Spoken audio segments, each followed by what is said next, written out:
In the autumn of 2006, deep in the mountainous wilderness of Hokkaido, Japan, Kenji Takamura, an avid fisherman, embarked on a long-awaited trip with his closest friends. The Ussuri brown bear, also known as the Russian or black grizzly, roamed these forests, a powerful and unpredictable predator that had been feared for centuries. Kenji and his friends, however, were more concerned with the salmon that swam through the remote river they had chosen for their expedition. Kenji had always been drawn to the serenity of fishing, the rhythmic cast of his line, and the satisfaction of a well-earned catch. That morning, the group had waded into the river, laughing as they competed over who could land the biggest fish. The crisp autumn air smelled of damp earth and pine, and golden leaves floated atop the gentle current. The place felt untouched and isolated, a paradise for any angler. After several hours of fishing together, Kenji decided to break off from the group and move downstream. He wanted a quieter spot, away from the chatter, where he could fully immerse himself in the experience. The others let him go without concern. They had all fished in remote areas before and knew the woods well. Kenji ventured a few hundred meters downriver, finding a perfect clearing where the water pooled and swirled, ripe with fish. The only sounds were the bubbling current and the occasional rustle of leaves as the wind moved through the trees. He felt at peace, unaware of the danger lurking nearby. As Kenji cast his line, he failed to notice the looming shadow emerging from the thick foliage behind him. The Ussuri brown bear had been watching him for some time, drawn by the scent of freshly caught fish. At nearly 3 meters tall and weighing over 400 kilograms, it was a formidable predator with no fear of humans. It moved in when the wind shifted, carrying Kenji's scent toward the beast. By the time Kenji noticed the bear, it was too late.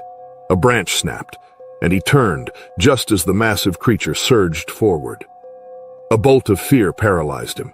The bear's dark eyes locked onto him, and in that moment he understood that he had trespassed into something far beyond his control. Instinct screamed at him to run, but he knew that would provoke the bear further. The beast charged with terrifying speed. Kenji barely had time to react before it was upon him, knocking him off his feet with a force that sent him sprawling onto the rocky riverbank. Pain exploded through his body as claws raked across his torso, tearing through his waterproof jacket like paper. He tried to shield himself, his arms instinctively raised in defense, but the bear was relentless. His friends heard the screams before they saw what was happening. The guttural cries of agony sent them running through the underbrush, crashing toward the clearing. When they arrived, they were met with a horrifying sight.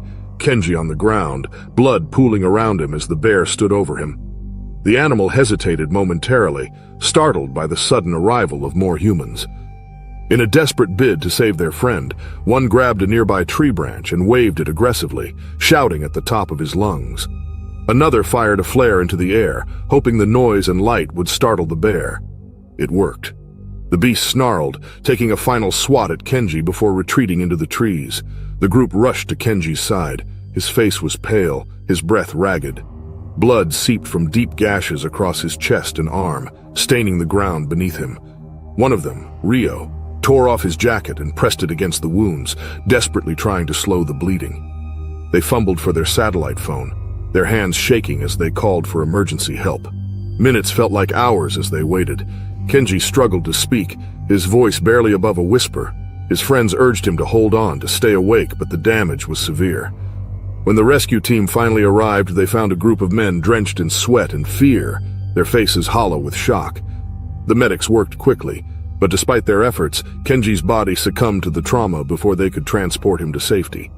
The aftermath of the attack left the group shaken, haunted by the gruesome reality of what had happened. None of them had ever considered the possibility of a bear attack. It had always been an abstract fear, a distant danger. Now it was an indelible part of their lives. Kenji's death sent shockwaves through the local community. Authorities set out to locate and track the bear responsible, but the vast wilderness made it nearly impossible. Warnings were issued to other fishermen and hikers, urging caution in the region. Kenji's family mourned the loss of a man who had loved the outdoors, who had simply been in the wrong place at the wrong time.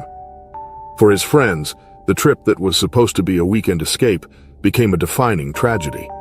They carried that day's weight with them, the sound of Kenji's screams forever etched into their memories.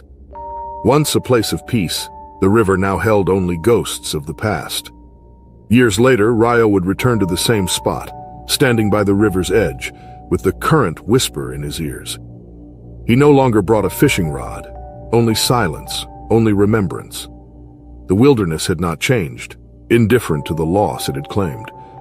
But for those who had been there, nothing would ever be the same again. In the summer of 2009, Luca Bellini, a seasoned wildlife photographer from Milan, Italy, set out on an expedition deep into the Carpathian Mountains of Romania.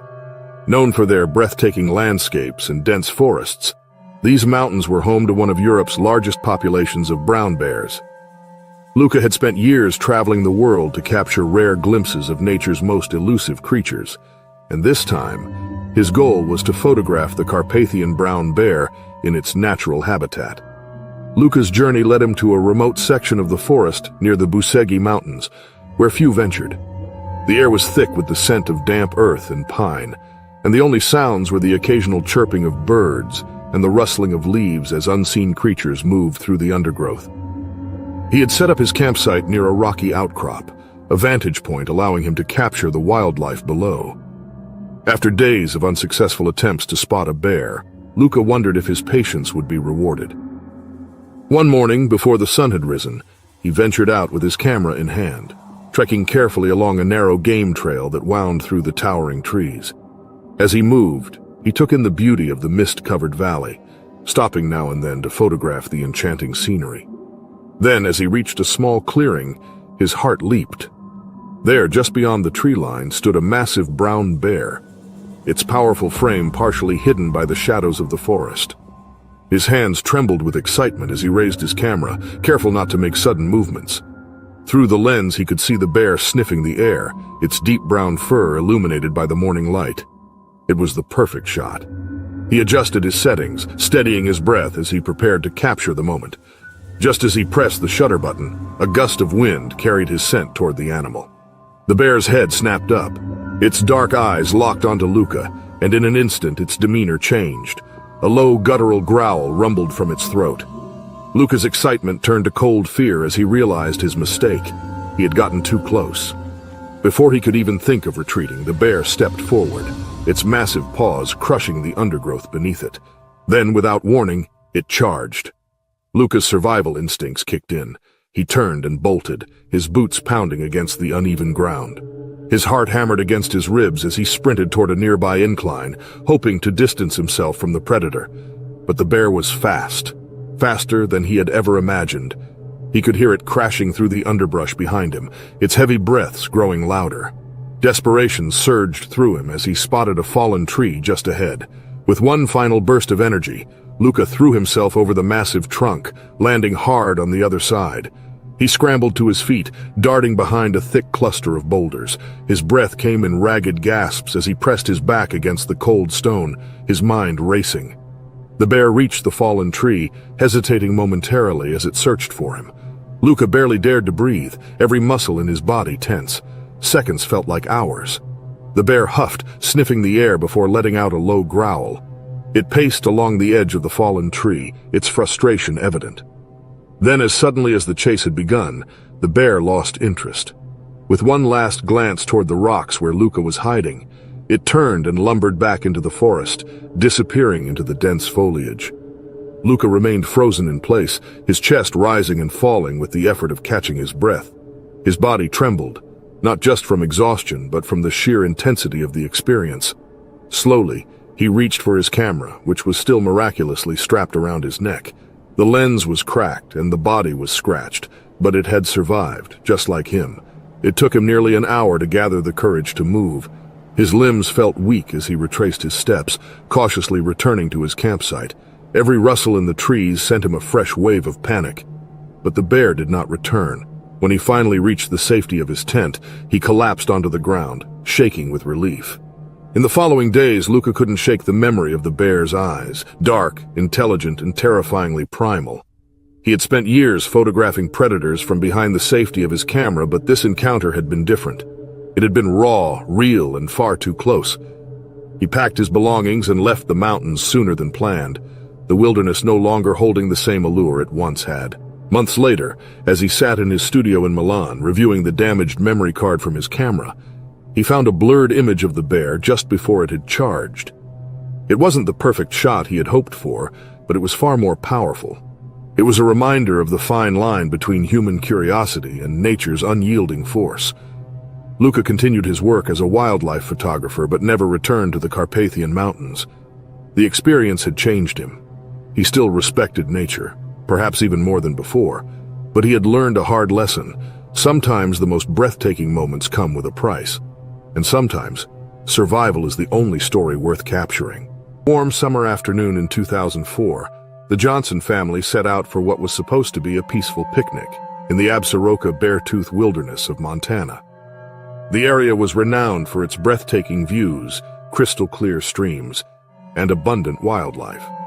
David Johnson, his wife Linda, and their 2 children, Emily and Josh, had packed a hearty lunch and chosen a secluded clearing near a popular trailhead to enjoy their meal.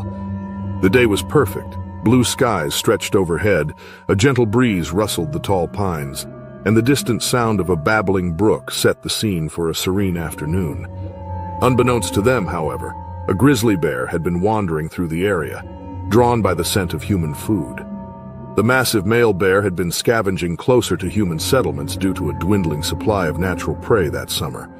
As the Johnsons laughed and chatted over their sandwiches, the bear lurked just beyond the tree line, its keen nose picking up the unmistakable aroma of fresh food. It watched them silently, its primal instincts overriding any wariness it might have had toward humans. The first sign of trouble came when Emily, the youngest of the family, noticed movement in the brush. She pointed, but her parents were too engrossed in their conversation to look immediately. Only when the bear stepped fully into the clearing, its enormous form suddenly in full view, did David realize the danger. The family froze, fear gripping them as they locked eyes with the towering beast. The bear hesitated momentarily before charging, its hunger and curiosity becoming aggressive. David instinctively pushed Linda and the children behind him, his mind racing for a way to protect his family. His eyes darted for anything that could be a weapon, and his fingers closed around a sturdy tree branch lying nearby. As the bear lunged toward them, he swung the branch with all his strength, striking the bear's snout. The bear recoiled for a second, but it was undeterred. With a powerful swipe of its massive paw, it sent David sprawling to the ground, pain exploding in his chest as claws raked across his torso.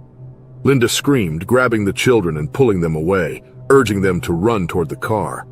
The bear momentarily turned its focus toward her, but David, despite his injuries, grabbed a rock and hurled it at the animal's head. The impact startled the bear enough to shift its attention back to him. Bloodied and breathless, David struggled to his feet, knowing he had to buy his family more time to escape. As Linda sprinted with the children toward the trailhead, luck finally intervened in their favor.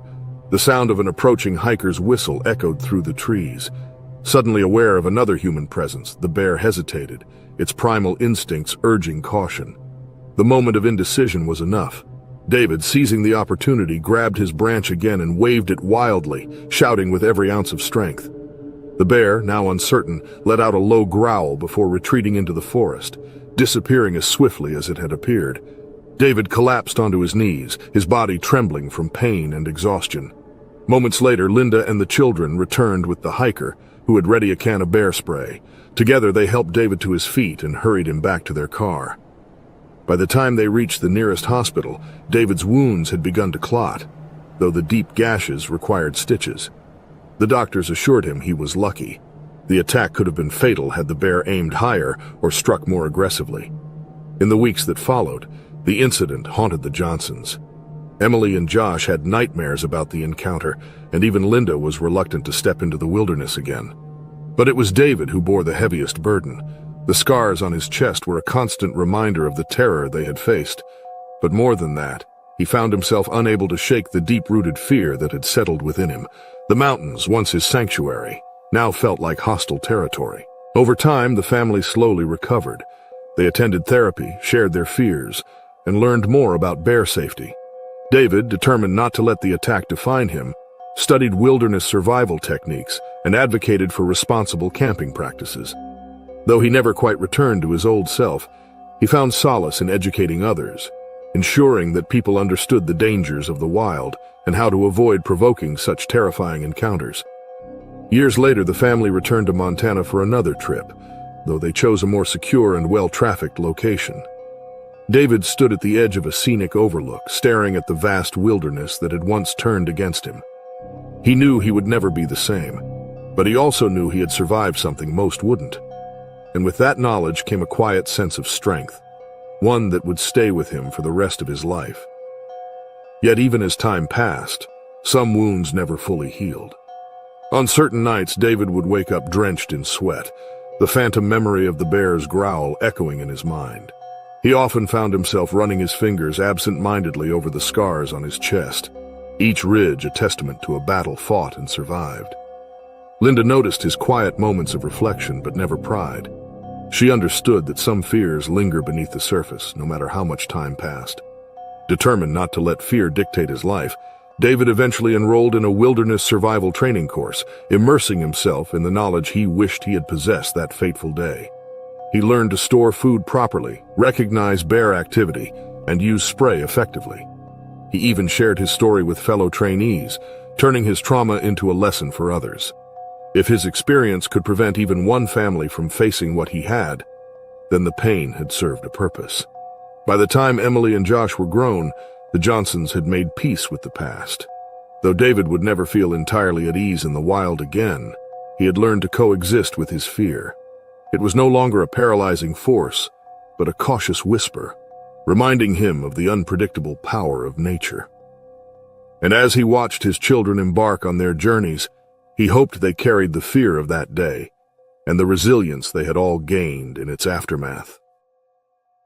On a crisp autumn night in 2018, the tranquil wilderness of a national forest in the Appalachian Mountains of western North Carolina became the setting for a harrowing encounter that would forever change how Tabitha Mendelsohn approached her beloved solo camping trips. The 29-year-old botanical illustrator from Charlotte had selected a secluded spot near Davidson Creek, approximately 3 miles from the nearest ranger station, to set up her campsite.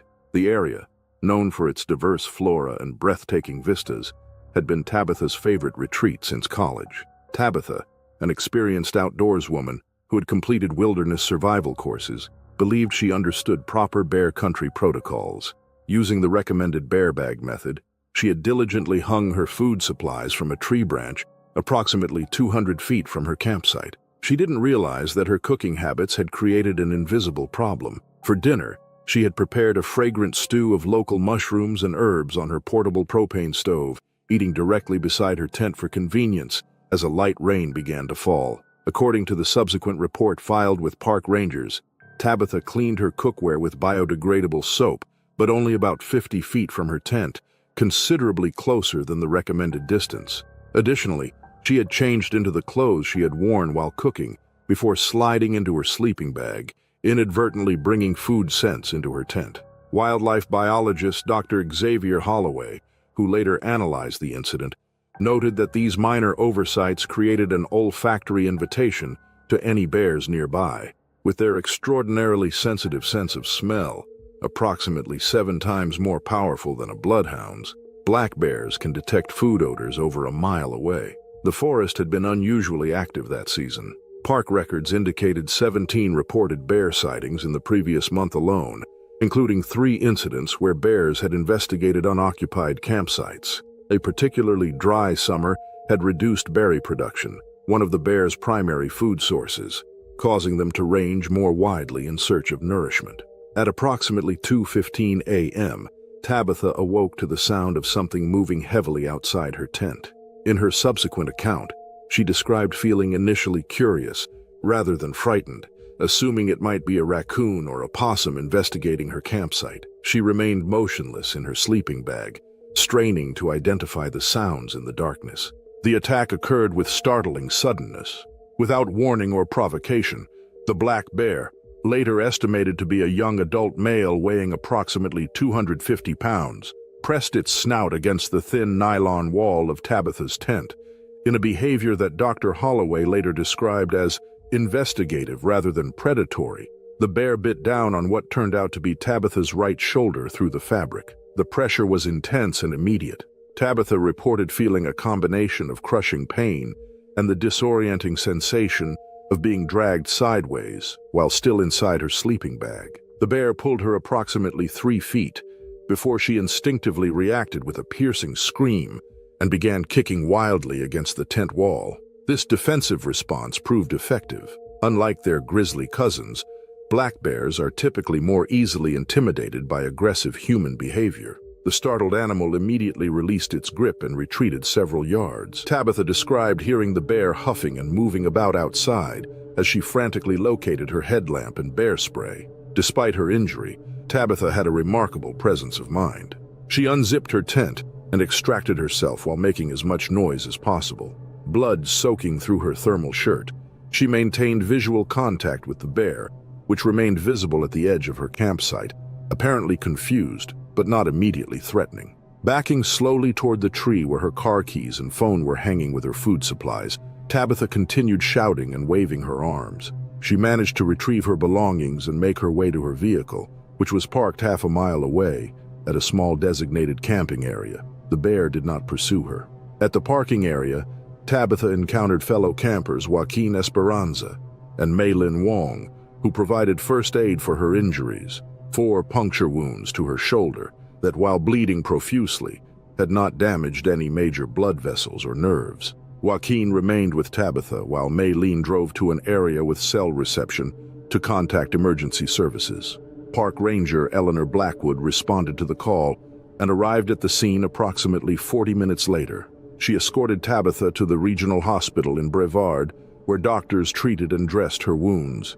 Remarkably, Tabitha required no surgery, though she did receive a precautionary course of antibiotics due to the risk of infection from bear bites. The following morning, a wildlife management team led by Senior Ranger Christopher Okafor inspected Tabitha's campsite.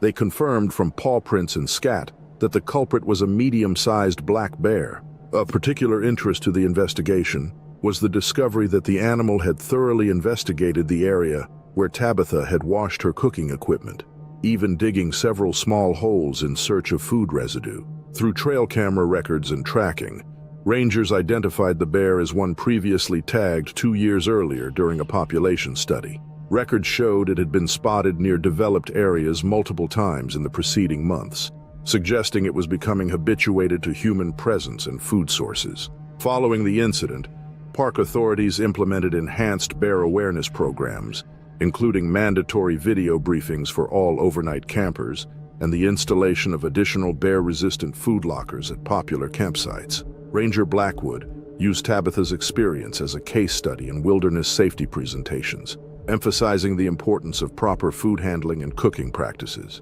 For her part, Tabitha Mendelsohn recovered fully from her physical injuries, though she acknowledged experiencing nightmares and anxiety about camping for several months afterward.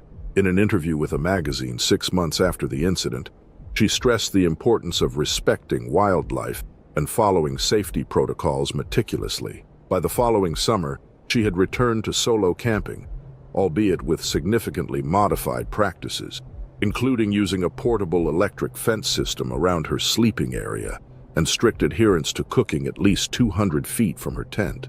The incident served as a powerful reminder that even experienced outdoor enthusiasts can make potentially dangerous mistakes in bear country, and that wild animals, following their instincts, are neither malicious nor forgiving of human error. The summer of 2019 marked the 50th anniversary of Pine Ridge Youth Wilderness Camp, a celebrated institution located in the densely forested highlands near Lake Tahoe, California. Founded in 1969 as an outdoor education center for urban youth, the camp had built a sterling reputation for teaching thousands of teenagers wilderness appreciation and survival skills. However, on the night of August 12th, an unprecedented wildlife encounter would test those survival lessons and significantly change camp safety protocols. 15-year-old Thaddeus Reyes Goldstein from Oakland had eagerly anticipated his 2-week session at Pine Ridge all year. An avid reader with a deep interest in environmental science, Thaddeus had convinced his cabin counselor, Marcus Wellington, to allow him to sleep in a hammock outside rather than in the bunk bed assigned to him. While not standard, this practice was occasionally permitted for older campers who had demonstrated responsibility and completed the camp's basic wilderness training course. On the night in question, temperatures remained unusually mild, hovering around 65 degrees Fahrenheit even after sunset. Thaddeus had secured his hammock between two sturdy pines, approximately 15 feet from Eagle Cabin, where 11 other teenage boys and their 2 counselors slept. He had followed the camp's established clean site protocols, ensuring no food or scented items remained in his sleeping area. What no one realized, however, was that the camp's waste management system had developed a critical vulnerability. Camp Director Francesca Okadigbo later explained to investigators that a new kitchen staff member had improperly secured the dining hall's waste receptacles that evening. The large metal trash bin behind the kitchen, located approximately 75 yards from Eagle Cabin, had been left with its lid partially open. Additionally, the lock mechanism designed to keep wildlife from accessing the bin had malfunctioned several days earlier, but had not yet been repaired. These circumstances created an unfortunate opportunity for a medium-sized female black bear that wildlife officials later determined had 2 cubs denning nearby. According to tracking data, this particular bear had been increasingly habituated to human food sources over the previous months, having regularly visited vacation homes and campgrounds around the Lake Tahoe basin. Shortly after 3 a.m., the bear entered the camp perimeter, initially attracted to the unsecured trash bin. Camp night watchman Hiroshi Tanaka had completed his rounds of the property at 2:30 a.m., but was stationed at the opposite end of the compound when the bear arrived. After investigating the trash area, the bear, perhaps startled by something or seeking additional food sources, moved toward the cabin where Thaddeus was sleeping. In his subsequent account to park rangers, Thaddeus described being awakened by an odd swaying sensation, different from the gentle rocking that normally accompanied sleeping in a hammock. Opening his eyes in the darkness, he stared at the black bear, which had approached silently and was now sniffing at his sleeping bag. Before he could fully process what was happening, the bear bit through the hammock's fabric into the sleeping bag, covering his right foot and lower leg. Witnesses described what followed as 30 seconds of chaos that felt like an eternity. Having secured a grip on Thaddeus's sleeping bag, the bear pulled downward with sufficient force to collapse the hammock and drag the teenager approximately 8 feet across the ground. Thaddeus, operating on instinct rather than training, began shouting at a volume he later sheepishly admitted probably broke some sort of record. His cries immediately alerted everyone in Eagle Cabin.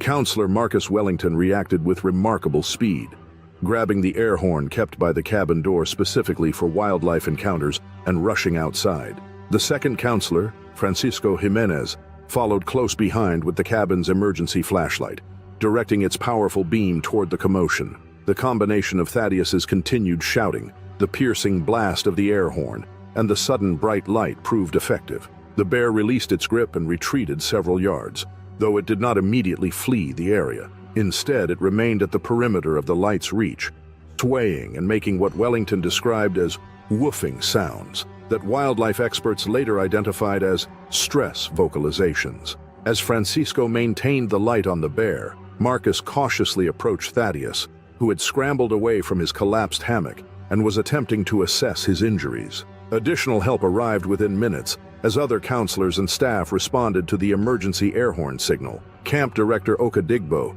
implemented the facility's predator response protocol, gathering all campers into the central dining hall while maintenance staff secured the perimeter. Examination revealed that Thaddeus had sustained several puncture wounds and lacerations to his lower right leg, where the bear's teeth had penetrated both the hammock fabric and his sleeping bag. While bleeding, the injuries were not life-threatening. Camp nurse Sujata Patel provided immediate first aid, cleaning and dressing the wounds before Thaddeus was transported to a hospital in Truckee for further treatment, including precautionary rabies prophylaxis and antibiotics. The California Department of Wildlife responded by dispatching wildlife specialists to the camp. They identified the specific bear responsible using DNA samples collected from the hammock and sleeping bag. Rather than euthanizing the animal, authorities decided to relocate both the mother bear and her cubs to a more remote area of the national forest in Tahoe, approximately 30 miles from any significant human settlement. The incident prompted immediate and substantive changes at Pine Ridge Camp. Outdoor sleeping was permanently prohibited, regardless of a camper's experience level. The waste management system was completely overhauled, with new bear-resistant containers installed and daily inspection protocols established. Additionally, an electrified perimeter fence was installed around the central compound, and motion-activated floodlights were positioned strategically throughout the property. For Thaddeus Reyes Goldstein, The experience proved transformative in unexpected ways. Though initially traumatized, he returned to complete his session at camp after being released from the hospital. His first-hand account of the encounter became integral to the camp's enhanced wildlife safety orientation for all new arrivals. The following year, he returned as a junior counselor assistant, specializing in wildlife awareness education. Dr. Eleanor Montenegro, a wildlife behaviorist who studied the incident, noted that the encounter illustrated the complex challenges of human-wildlife coexistence in increasingly shared spaces. She emphasized that the bear's behavior was motivated by food investigation rather than predation, pointing out that aggressive encounters remain exceedingly rare despite increased human activity in bear habitats throughout North America.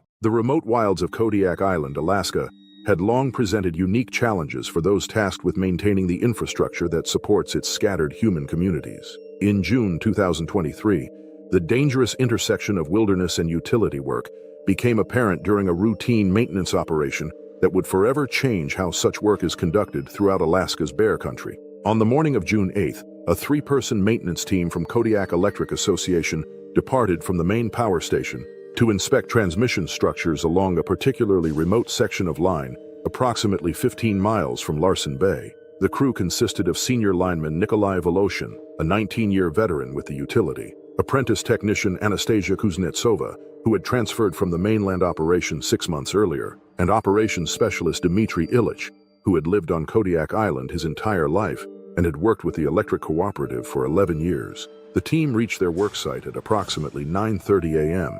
after navigating a rugged access road in their specialized utility truck. The weather was clear but cool, with temperatures hovering around 52 degrees Fahrenheit and light winds from the northwest, conditions that wildlife experts would later note were ideal for bear activity. The maintenance task involved inspecting several transmission poles for structural integrity and replacing weathered insulators on 2 structures. According to standard protocol, the crew conducted a wildlife survey of the immediate area before beginning work. They noted fresh bear scat approximately 200 yards from their location, but observed no immediate signs of large animal presence. As an additional precaution, they placed their bear deterrent equipment, including bear spray canisters and a portable air horn, in an easily accessible position near their work area. Voloshin later reported that work progressed normally for approximately 2 hours as they completed inspection of the first transmission structure and moved their equipment to the second location. At roughly 11:45 a.m., as Kuznetsova was preparing a replacement insulator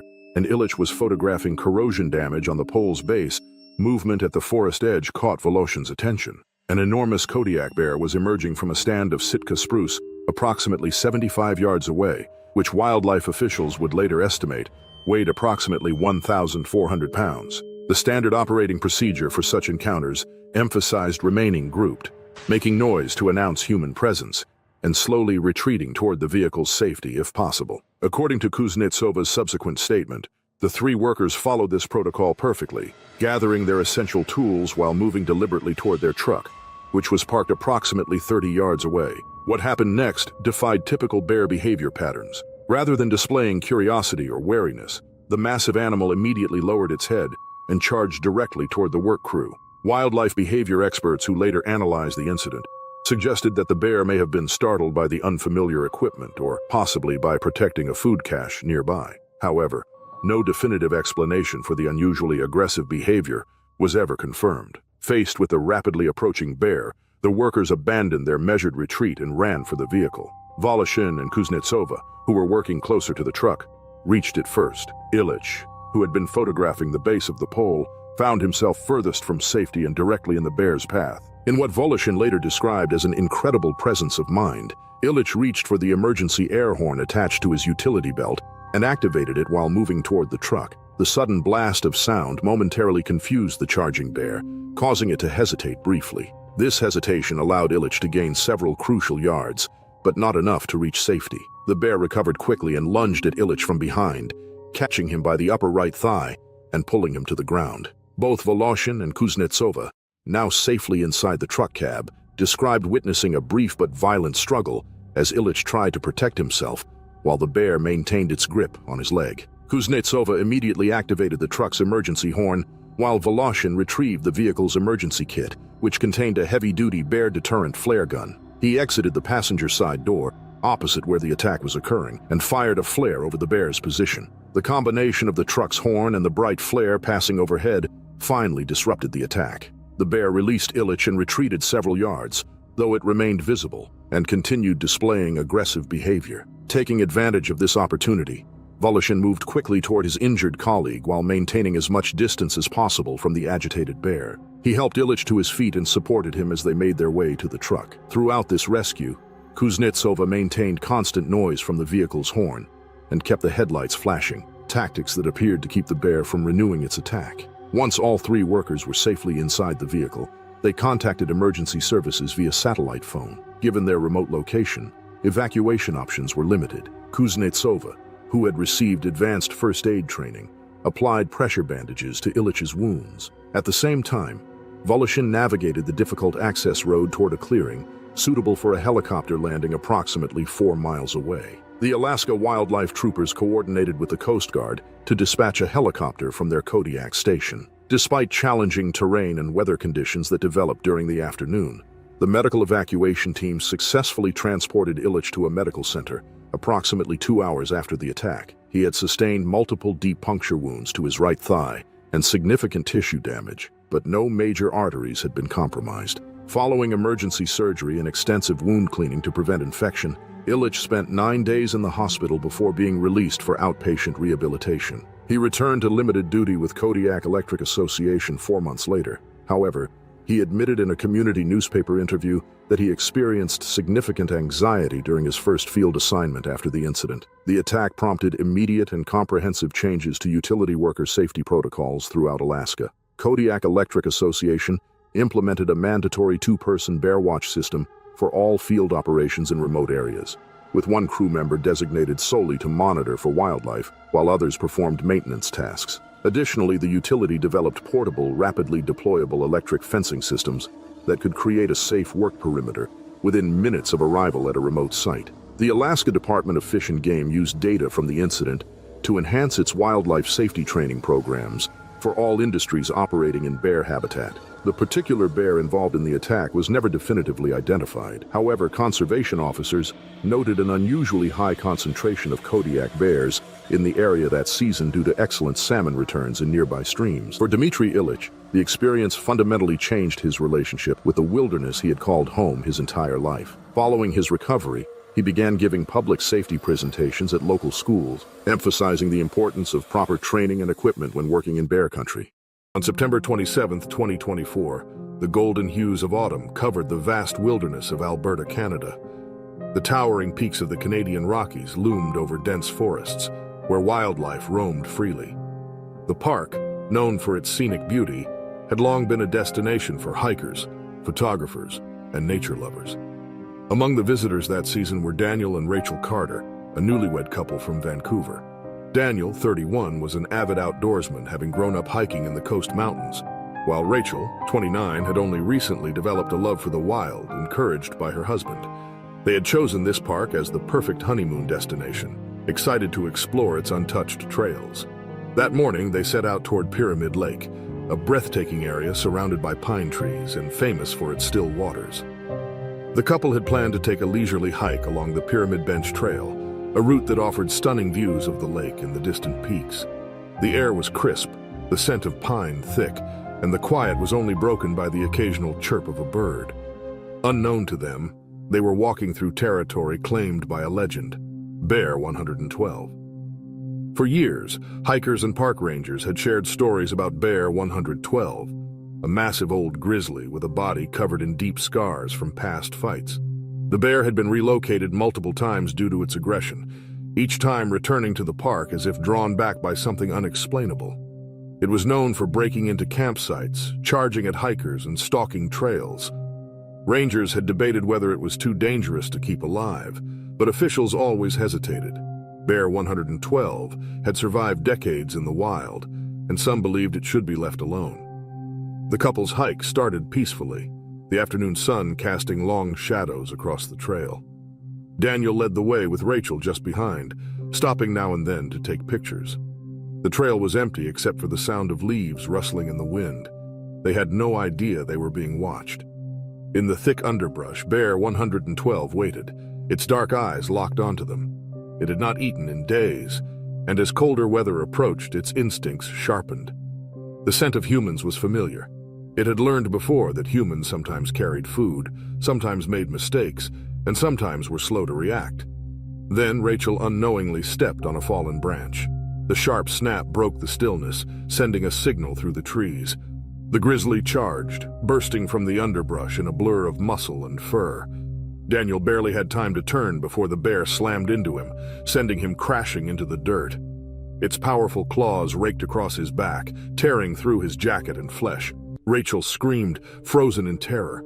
Before she could run, Bear 112 lunged at her, knocking her off her feet.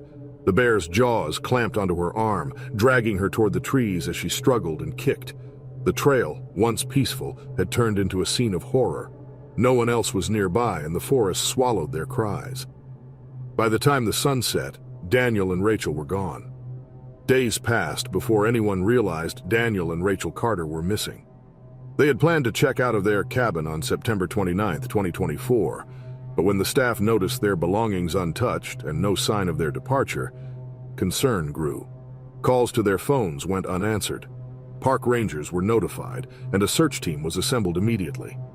Helicopters scanned the dense forests, while ground teams followed the Pyramid Bench Trail, hoping to find any trace of the missing couple.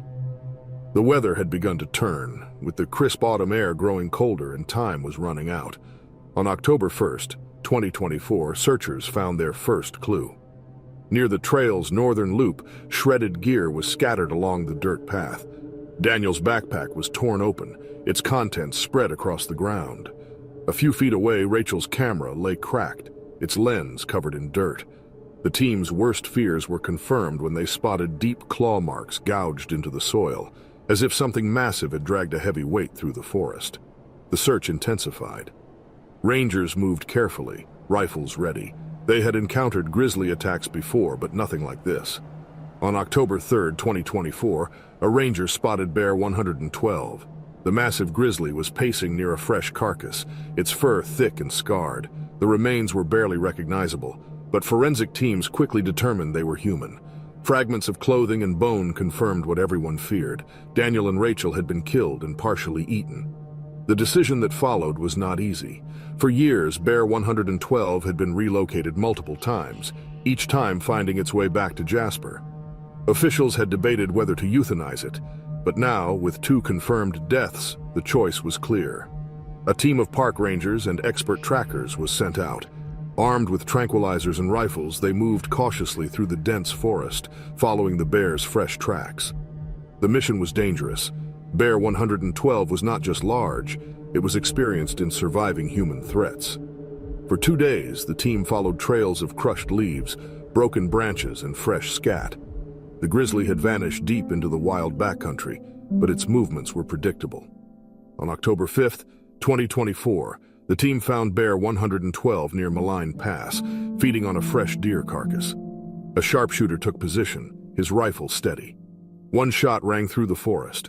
Bear 112 collapsed. The massive predator finally brought down after decades of evading human control. With the bear dead, a necropsy was performed. Inside its stomach, forensic teams found remains of deer and human flesh. The confirmation was horrifying, but it ended the mystery. They mourned the loss of Daniel and Rachel while also reflecting on Bear 112's tragic fate. The attack led to new safety regulations, stricter trail monitoring, and warnings about the risks of hiking in known bear territory.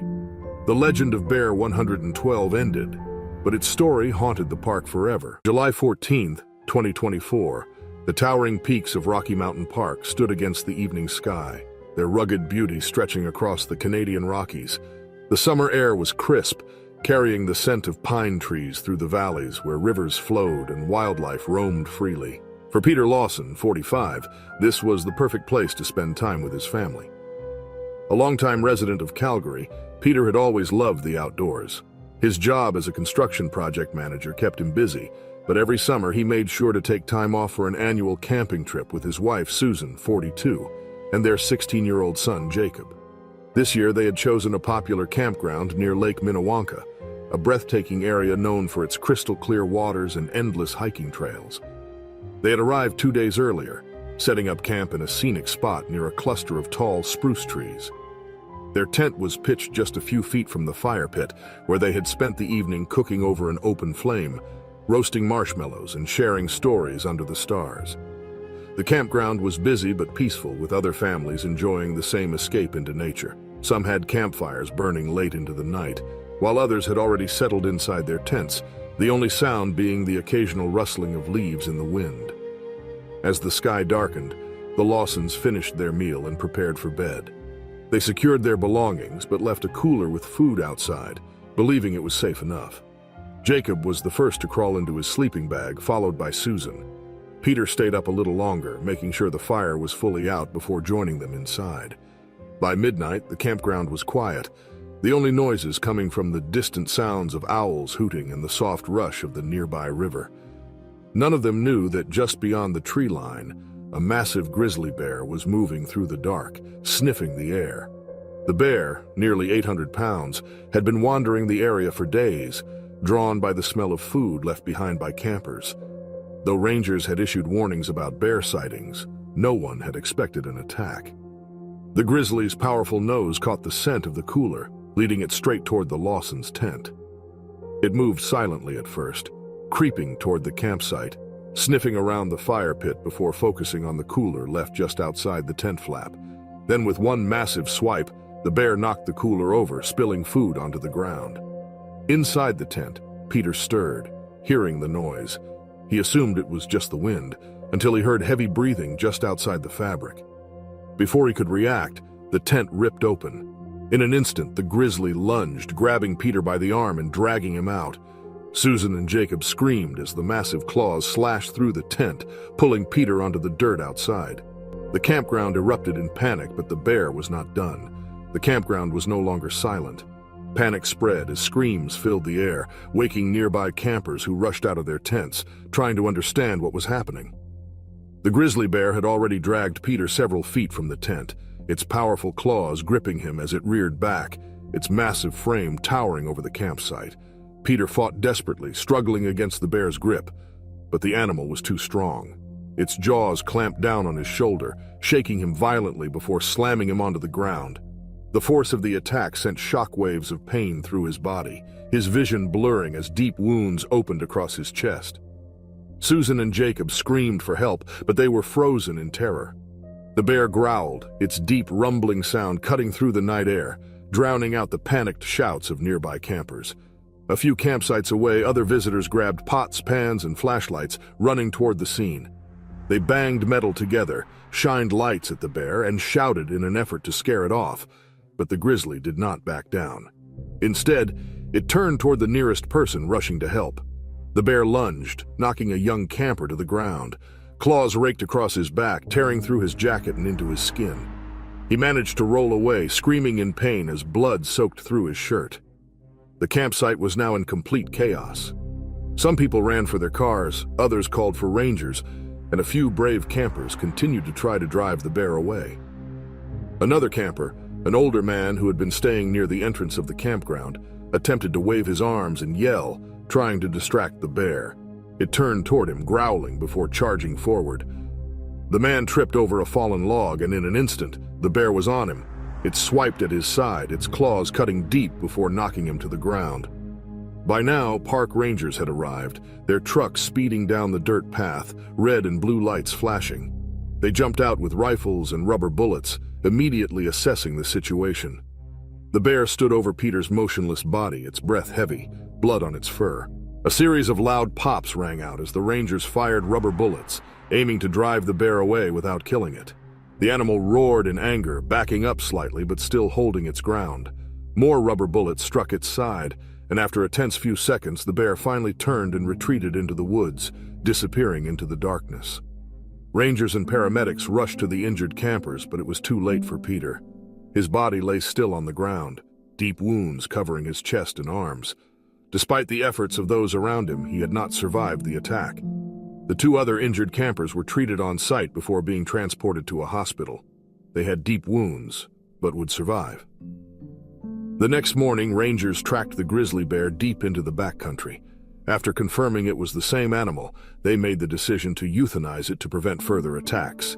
The incident sparked outrage and debate across the country. Some believed that the bear was only following its instincts, driven by hunger and easy access to food left out by campers. Others argued that stricter regulations should be enforced to keep bears away from human sites. In response, the park officials introduced new policies, requiring all food to be stored in bear-proof containers and increasing ranger patrols in high-risk areas. Susan and Jacob left the park in grief. Their lives changed forever. The tragedy left a permanent mark, a reminder of the delicate balance between humans and nature. On December 5th, 2024, the wind howled across the icy expanse of Prudhoe Bay, Alaska, where a small team of oil rig workers braced against the raging snowstorm.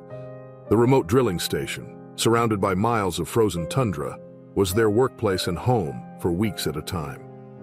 The nearest settlement was hours away, leaving them completely cut off from civilization when storms rolled in. Among the crew was Mark Hastings, 46, an experienced mechanical engineer who had worked in the Arctic for over a decade. He was respected for his ability to fix anything, from faulty generators to frozen fuel lines. His closest friend on the rig was Ethan Cooper, 39, a safety supervisor responsible for keeping the workers prepared for emergencies. There was also Jonas Miller, 50, the oldest of the group, a veteran oil driller who had seen it all and often laughed at the younger men's concerns about the cold. Rounding out the team were two younger workers, Riley Kent, 32, and Javier Torres, 35, both newcomers to Arctic work but eager to prove themselves. They joked about the harsh conditions, calling the station a metal prison in the snow. That evening, the men gathered in the break room, their boots leaving wet streaks on the floor as they warmed their hands over mugs of hot coffee. The storm outside showed no signs of stopping, thick snow whipping against the steel walls of the rig. Jonas leaned back in his chair, shaking his head. They all laughed, unaware that something was already watching them from the storm. Later that night, Ethan made his routine security rounds. As he checked the perimeter of the rig, something caught his eye. Near the southern wall, long claw marks streaked across the metal siding. At first, he assumed it was just ice scraping against the structure, but the marks were too deep, too deliberate. He frowned, his breath visible in the freezing air. The next morning, Riley spotted something strange near the fuel storage area. Tracks, huge tracks, pressed deep into the snow. They circled the building, leading toward the shadows beyond the rig lights. Jonas scoffed, waving it off as nothing more than a wandering fox. But by nightfall, the security cameras told a different story. Through the grainy footage, a gaunt, starving polar bear emerged from the storm, its white fur blending with the ice. It moved slowly, sniffing the air, circling the rig's perimeter like a predator sizing up its prey. The men watched the footage in stunned silence. The bear was waiting. They sat frozen, staring at the screen. The polar bear outside was unlike anything they had seen before, its ribs pressed against its fur, its movements slow but determined. It was desperate, a starving predator in search of food. Ethan turned up the volume on the security feed. The bear sniffed the air, its massive paws sinking deep into the snow. It paced back and forth, watching the structure as if waiting for an opportunity to strike. The team locked every entrance, securing the metal doors with extra bolts. No one was going outside, but the storm was still raging. By the third night, the generator malfunctioned, plunging part of the rig into darkness. Without it, the heating system would fail, leaving them vulnerable to the Arctic cold. Mark, being the lead engineer, knew he had to fix it. The generator was housed in a small external shed, just a few yards from the main building. The cameras showed no sign of the bear at the time. Mark grabbed his heavy coat, radioed the others, and stepped outside. The wind whipped against his face, the cold seeping through his gloves as he trudged toward the generator shed. His boots crunched against the ice and his breath formed thick clouds in the air. Inside the shed, he flipped open the panel, adjusting the wiring as he had done 100 times before. It was routine work. Then the wind died down. A deep, heavy snorting sound came from behind him. Before he could react, the polar bear lunged, knocking him against the metal wall. Its claws tore through his coat, slicing into his side. He gasped in pain, struggling to push the animal away. Inside the rig, the others heard the noise on the radio. There was silence. Outside, Mark struggled, kicking at the bear's massive frame, but it was too strong. With one final swipe, the bear sent him crashing into the snow. His radio crackled, but he couldn't reach it. The last thing he saw was the bear's dark eyes staring down at him before everything went still. By morning, the storm had weakened, and the team ventured outside. They followed the tracks leading away from the rig, stopping near the edge of the snowfield. There, they found Mark's blood-stained boot, half buried in the ice. His body was gone, dragged away into the endless white tundra. Armed with flares and rifles, the men searched the perimeter, but the bear had vanished. Only a single, bloody trail remained. Emergency responders arrived later that day, but there was nothing left to recover. The attack sent shockwaves through the oil industry. Questions arose about whether polar bear activity near drilling sites was increasing due to climate change and food scarcity. Some argued that the bear was only acting out of survival, while others demanded stricter security measures to prevent similar attacks. In the following weeks, new protocols were introduced, requiring oil workers in remote areas to carry firearms and remain indoors at night. Additional fencing was installed around workstations, but nothing could erase what had happened. Mark's name was etched into a memorial at the site, a reminder that even the toughest workers were no match for the Arctic wilderness. The bear was never seen again, lost in the ice and snow, a ghost of the tundra. An unprecedented wildlife incident shook the local community in the early hours of October 3, 1996, on the rugged and sparsely inhabited Kunashir Island in the Russian Far East. Kunashir, the southernmost of the Kuril Islands, is known for its seismic activity, natural hot springs, and volatile weather, dense forests, steep volcanic slopes, and a diverse wildlife population, including Russian grizzly bears occasionally wandering from neighboring Sakhalin, make the island breathtaking and treacherous. Yegor Kalashnik, a 42-year-old senior officer at the Yuzhno-Kurilsk police station, had spent nearly 2 decades serving on the island. The station, a squat concrete building surrounded by a wire mesh fence, stood near the town's edge, where human development faded into thick, untamed forest. Kalashnik and his fellow officers conducted routine patrol shifts on the night in question. There had been reports of livestock going missing from nearby farms,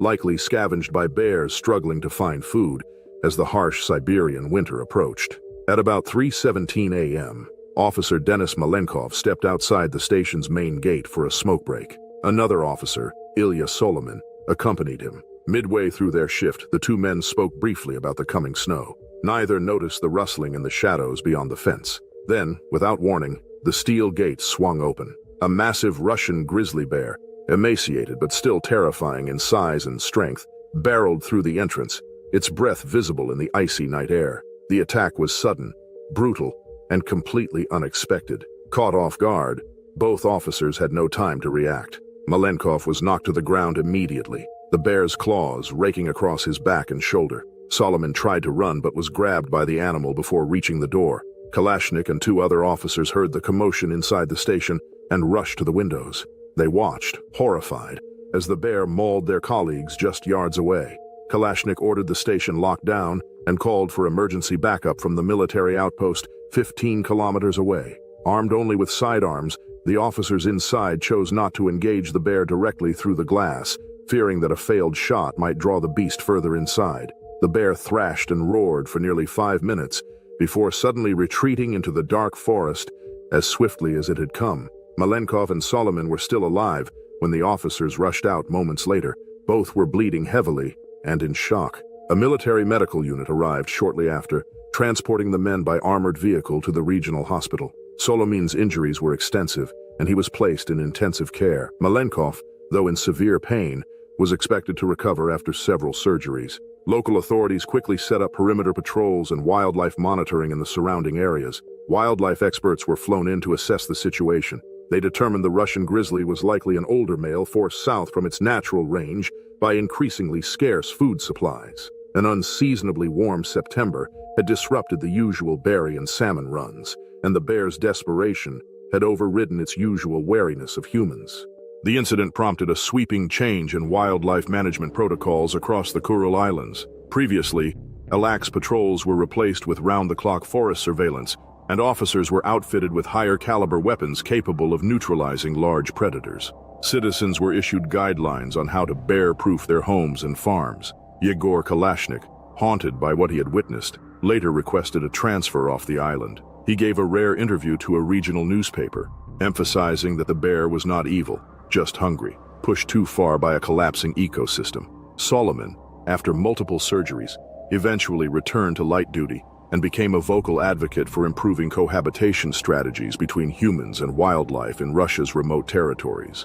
A small monument carved from driftwood and stone stands outside the police station. It bears the names of the two officers and a simple engraving, "Survival through vigilance." The bear was never found, despite multiple search efforts. Some islanders believe it retreated to the northern cliffs and died from injuries or starvation. Others still claim to hear it in the forests on stormy nights. Years later, a documentary crew from Vladivostok visited Kunashir to film a segment on the incident. Locals shared tales of increased animal aggression over the years and voiced concerns about the warming climate's impact on native species. Though not widely broadcast, the documentary found a niche audience online, and the story of the Kunashir police station bear attack became an eerie reminder of nature's unpredictability and the high cost of human encroachment. Despite the trauma, the incident sparked important discussions on local and federal levels about adapting infrastructure and public safety procedures to an evolving wilderness. It served as a case study for law enforcement agencies across remote parts of Russia, highlighting that threats on the frontier weren't just human in origin. For those who served in Yuzhno-Kurilsk that night, it was a lesson permanently etched into memory. Survival depended not just on courage, but on preparation, restraint, and deep respect for the forces lurking just beyond the light. In the years following the incident, Yuzhno-Kurilsk took further steps to fortify its border with the wild. Surveillance drones were introduced to patrol the dense forest perimeter during the colder months, when bear incursions were most likely. A new wilderness ranger post was also established nearby, with biologists and trained wildlife officers equipped to respond swiftly to predator sightings. The station was named after Solomon, whose ordeal had inspired renewed commitment to coexistence. Meanwhile, schools across Kunashir introduced student wildlife safety drills, simulating scenarios involving bear encounters and evacuation procedures. Posters illustrating safe behaviors were plastered in classrooms, and students were taught how to use bear spray and emergency whistles. The culture of preparedness that emerged not only reduced bear-related incidents, but fostered a unique respect among the island's youth for the creatures that shared their land. By 2005, a local author named Natalia Vetrov published a non-fiction book titled Claw at the Gate, chronicling the events of that night and the systemic changes it prompted. The book received national recognition and was adapted into a radio drama. Through Vetrov's vivid storytelling and interviews with survivors, readers across Russia understood the fragility of the boundary between man and wilderness. She quoted Kalashnik's haunting final words in the epilogue before he departed from the island. "You don't fight the wild, you brace against it and hope it lets you live." In the winter of 1998, deep in the Amur region of Russia, Igor Mikhailov, a seasoned hunter in his late 40s, set out alone on a hunting expedition. The area was notorious for its unforgiving landscape, dense forests, steep hills, and harsh, bone-chilling winters. It was also home to one of the most fearsome predators in the world, the Russian grizzly bear. Igor had hunted in these parts for years, always respecting the land and its wildlife. That morning, he had been tracking elk for several hours, following their tracks through the snow-covered ground. The rifle slung over his shoulder was his preferred weapon, but he also carried a 12-gauge shotgun as a backup, knowing well that predators lurked in the wilderness. As he moved deeper into the forest, the wind howled through the trees, and the weight of his pack pressed against his back. The tracks led him further from familiar territory, but he felt confident in his skills. However, he had unknowingly crossed into a bear's domain. Without warning, a massive Russian grizzly burst from the trees ahead of him. Its deep brown fur bristled with rage, and its enormous body, easily over 700 kilograms, moved with terrifying speed. Igor realized instantly that he had stumbled upon the bear's den. Perhaps it had been startled awake from hibernation. The animal was already in mid-charge before he could fully process the situation. Years of hunting experience kicked in. Igor instinctively raised his shotgun and fired. The first blast of buckshot hit the bear squarely in the chest, staggering it, but failing to stop its momentum. It roared in pain and rage, shaking its massive head as if shrugging off the impact. Before Igor could chamber another round, the beast lunged. The force of the impact sent him crashing into the snow. The world blurred as his body hit the frozen ground hard. Claws slashed through his thick hunting jacket, raking his leg. Pain shot through him, but he didn't have time to scream. He kicked wildly, scrambling to free himself as the bear returned for another strike. With sheer desperation, he raised the shotgun again and pulled the trigger. The second shot rang out, echoing through the forest. This time, the spread of pellets tore into the bear's neck. The grizzly staggered, blood spraying onto the white snow. It let out a guttural growl before collapsing, its immense body twitching in the aftermath. The silence that followed was eerie. Igor remained frozen, his breath ragged, the gun still aimed at the now motionless bear. After several agonizing seconds, he realized it was finally over. He had won the fight, but the price was high. Pain flared in his leg, and when he looked down, his pants were shredded, crimson seeping through the fabric. The wounds were deep but not fatal, at least not yet. But he was miles from civilization, and the cold was already seeping into his bones. Gritting his teeth, Igor used his rifle as a crutch, pushing himself upright. His leg throbbed with every movement, but he knew he had to keep going. He couldn't afford to stay in one place, not with the scent of blood in the air. Other predators could come sniffing, and he wasn't in any shape to fend off another attack. He limped through the wilderness for hours, leaving a faint blood trail in the snow. He fought against exhaustion, his vision blurring from the pain and the creeping cold. Just when he thought he might collapse, he spotted the familiar outline of his small hunting cabin in the distance. Relief flooded through him, but he forced himself to keep moving. Upon reaching the cabin, he fumbled numbly to unlock the door. He collapsed inside, gasping as the warmth of the interior wrapped around him. Digging through his supplies, he hastily tended to his wounds, using whatever medical supplies he had to stop the bleeding and stave off infection. Over the next few days, Igor remained holed up in the cabin, recovering from his injuries. The pain was relentless, and he had to ration his food carefully, but he had survived. The experience left a deep scar, both physically and mentally. He had faced death in the form of a grizzly's rage, and though he had emerged victorious, he would never forget the raw fury of the beast that nearly ended his life. The snowstorm that followed in the coming days only made him more grateful for having reached the safety of his cabin. Howling winds and thick flurries erased any trace of his struggle with the bear. He imagined what might have happened if he had been caught outside in such brutal conditions. He shuddered, realizing that fate had dealt him a lucky hand. It wasn't just his hunting skills that had saved him, it was sheer, unforgiving luck. Days later, when his leg had healed enough for him to venture outside, he returned to the site of the attack. The bear carcass was still there, partially buried beneath fresh snowfall. Crows and other scavengers had already begun their grim work.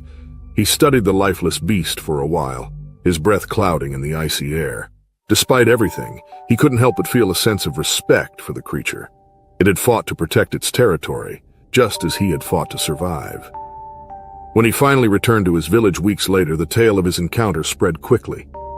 Fellow hunters listened in awe, some shaking their heads in disbelief. But the scars on his leg and the shotgun, still bearing the scratches from the bear's attack, told the story more vividly than words ever could. From that day on, Igor Mikhailov never ventured into the wilderness without remembering that moment. The second he locked eyes with a grizzly and saw nothing but pure, unbridled fury staring back at him. As the years passed, the story of Igor's encounter became legendary among the local hunters. Some embellished the details, turning the bear into a monstrous, near-mythical beast, while others swore by the accuracy of Igor's recounting. He never bothered correcting anyone. He knew the truth, and the scars on his body were testament enough. Even so, he often found himself lost in thought, reliving the moment when death had been just inches away. His leg never fully recovered, leaving a slight limp that worsened in the winter. The pain reminded him of his battle, a permanent souvenir from the wilderness he feared and respected. He continued hunting but became more cautious, never taking unnecessary risks. And he never forgot the grizzly's sheer power, its unstoppable rage, a force of nature he had barely escaped. In the autumn of 2011, Tom Hathaway, an experienced trail runner in his mid-30s, traveled to a national park in Gatlinburg, Tennessee, to participate in one of the most grueling ultramarathons in the country.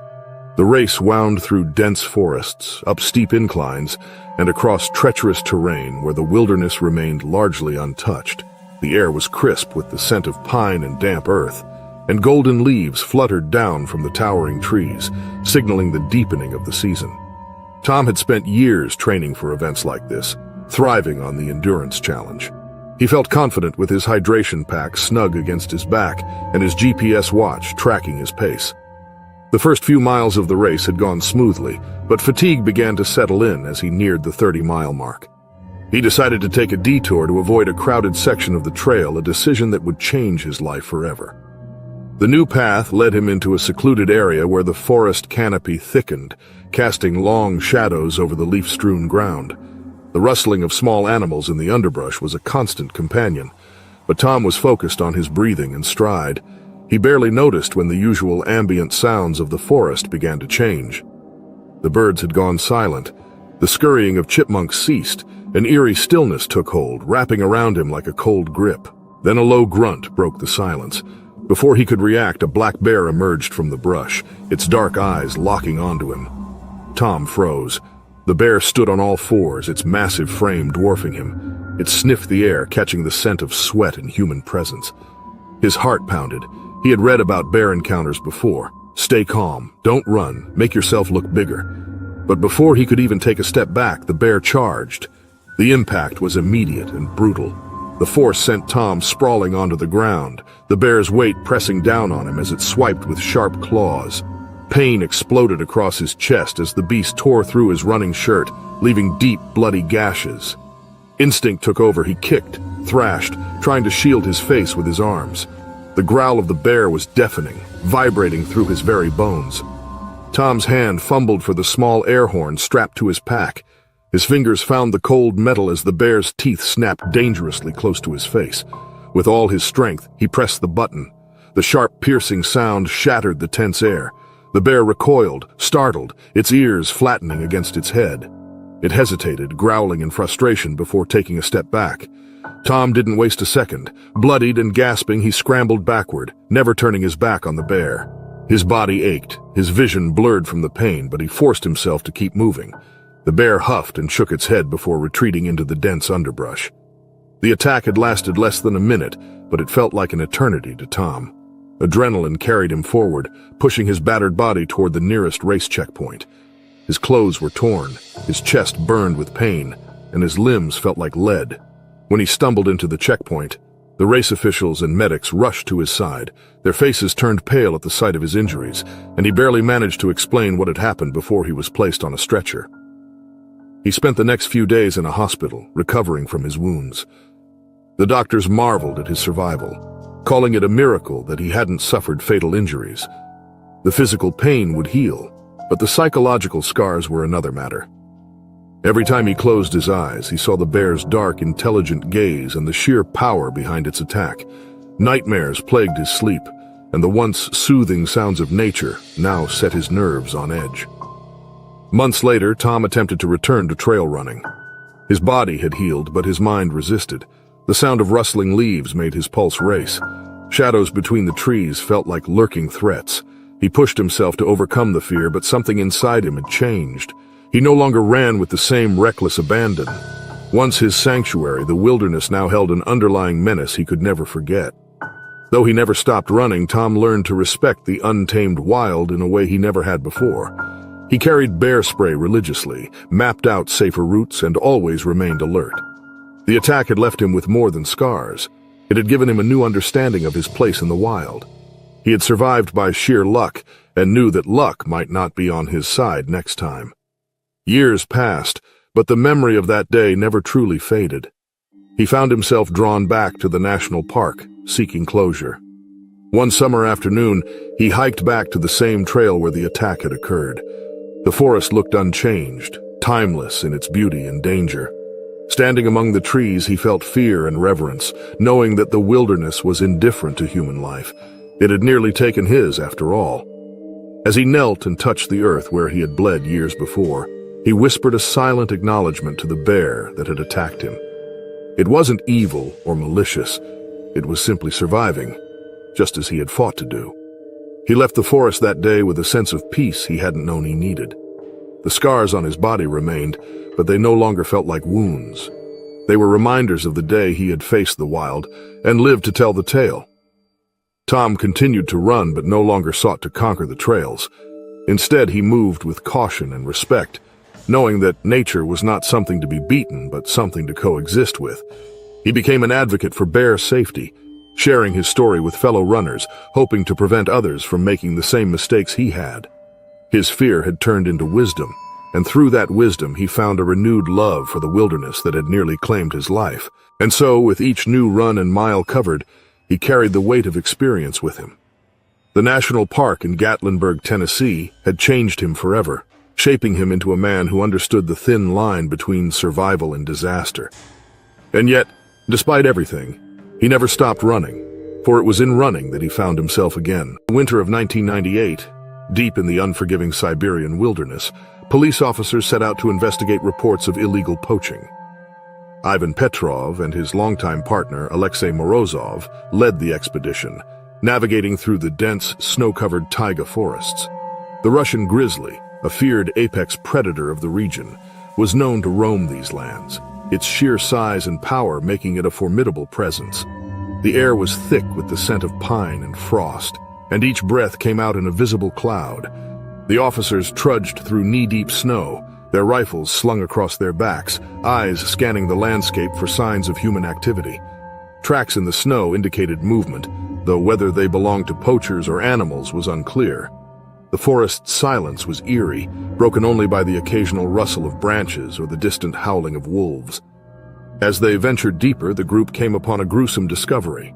The carcass of a freshly killed moose lay sprawled across the frozen ground, its body torn open with brutal force. Claw marks raked across its hide and chunks of flesh were missing. This was no poacher's work. Ivan exchanged a knowing glance with Alexei. This was a bear kill, and judging by the freshness of the remains, the predator was still nearby. Cautiously, the officers spread out, their senses heightened. Ivan knelt near the carcass, running his gloved fingers over the deep gouges in the animal's flesh. The depth of the wound suggested a particularly large bear. He stood up, scanning the area, his pulse quickening. The wind shifted, carrying a heavy, musky scent that sent a chill down his spine. Something was watching them. Before anyone could react, a monstrous Russian grizzly burst from the trees, its massive frame emerging from the shadows like a nightmare given form. The bear's deep guttural roar shook the air as it charged at the group with terrifying speed. The officers scrambled, but Ivan, standing closest to the moose carcass, was the first in its path. The bear struck him with the force of a battering ram, knocking him off his feet and into the snow. The world became a blur of pain and chaos. Ivan felt the beast's claws tear into his shoulder, its hot breath searing against his face. He struggled, fighting against the crushing weight, but the grizzly was relentless. Frozen in horror, Alexei finally snapped into action, raising his rifle. He fired a shot into the air, hoping to startle the bear. It hesitated, growling furiously, but its focus remained on Ivan. The other officers opened fire, the cracks of gunshots echoing through the trees. The bullet struck the beast's thick hide, but it took several rounds before it finally recoiled, retreating into the forest with a blood-curdling roar. Alexei rushed to Ivan's side, dropping to his knees as he pressed his hands against the deep gashes along his friend's chest and arm. The snow beneath Ivan darkened with blood, steam rising from the warmth of his body meeting the cold air. His breaths were shallow, his eyes struggling to stay open. The officers worked frantically to stop the bleeding, but they were miles from the nearest village, and time was slipping away. Ivan, his voice barely above a whisper, muttered something to Alexei, but the words were lost in the howling wind. It was too late when they managed to radio for help. Ivan's body grew still in Alexei's arms, his face frozen in a final expression of pain and disbelief. The mission began as a routine investigation and ended in tragedy, a stark reminder of the wilderness's cruel indifference. The officers carried Ivan's body back to civilization, the journey long and heavy with grief. For Alexei, the loss was unbearable. The man who had been his partner, his closest friend, was gone, taken by a force of nature they had underestimated. In the following months, he struggled with nightmares, haunted by the image of Ivan's final moments. Years later, Alexei returned to the taiga, not as an officer, but as a man seeking closure. He stood in the same clearing where his friend had fallen. the memory of that fateful day as vivid as ever. He now understood that they had entered a world where they were not the dominant predators. The bear had not acted out of malice, but out of instinct, just as Ivan had fought for his life in those final moments. Alexei touched the frozen ground as the wind whispered through the trees, a silent tribute to his fallen friend. The Siberian wilderness remained as ruthless and untamed as ever, but he no longer saw it with anger. Instead, he saw it for what it was, a place where life and death existed in an unbreakable cycle, a realm where man was only a visitor and the bear, the true ruler of the wild. In the frigid early morning of April 3, 2025, the usually methodical operations at Korsakov port on Russia's Sakhalin Island were violently disrupted in a way that would forever change safety protocols at marine facilities throughout the region. Located on the island's southern tip, Korsakov has been a critical supply hub for the offshore oil and gas industry since the early 2000s. The port, surrounded by dense taiga forest that crawled up to its industrial perimeter, had always maintained an uneasy coexistence with the wilderness that characterized this remote part of the Russian Far East. That particular Thursday began like any other for the early shift workers. Veronika Zolotova, operations supervisor at the Eastern Loading Dock, had arrived at 5:30 a.m. to prepare for the cargo vessel MV Nordstern, which was scheduled to unload industrial supplies and take on processed seafood from the nearby cannery. The spring thaw had just begun, and wildlife activity in the surrounding forests had recently increased. Mikhail Kuznetsov, a 52-year-old crane operator with 27 years of experience at the port, was the first to spot something unusual moving along the tree line at approximately 6:15 a.m. He later told investigators that he initially thought it was a large dog, or perhaps one of the wild boars that occasionally ventured near human settlements. It wasn't until the massive figure emerged fully into the floodlit dock area that Mikhail realized they were dealing with a grizzly bear, an enormous male specimen that wildlife experts would later estimate weighed over 800 pounds. The bear appeared disoriented but determined as it lumbered between shipping containers. Waste management at the port had been problematic for months, with repeated citations from environmental inspectors about improper disposal of fish processing waste from the adjacent cannery. The potent smell of decaying organic matter had likely drawn the predator directly into the industrial zone from its forested habitat. Anton Baranov, head of security, was immediately notified and began coordinating an emergency response. However, the situation deteriorated rapidly before any organized effort could be implemented. 5 dock workers were in the process of preparing unloading equipment when the bear approached their work area. Eyewitness Dmitry Volkov, a maintenance technician who had climbed atop a container stack at the first sign of danger, described how his colleagues tried to frighten the animal by shouting and banging metal tools against equipment. This proved to be a fatal mistake. The cornered and already agitated bear charged the group with surprising speed. Fyodor Orlov, a 39-year-old stevedore, was struck first and died almost instantly from a powerful blow to his head and neck. In the ensuing chaos, 3 workers, Ludmila Petrova, 28, Viktor Sokolov, 45, and Pavel Morozov, 33, attempted to flee toward a nearby equipment shed, but were overtaken before they could reach safety. The 5th victim, Oleg Medvedev, a 51-year-old dock foreman, was attacked while trying to help Ludmila. From his elevated position, Dmitry watched in horror as the attack unfolded, later telling authorities that the entire violent episode lasted less than 2 minutes.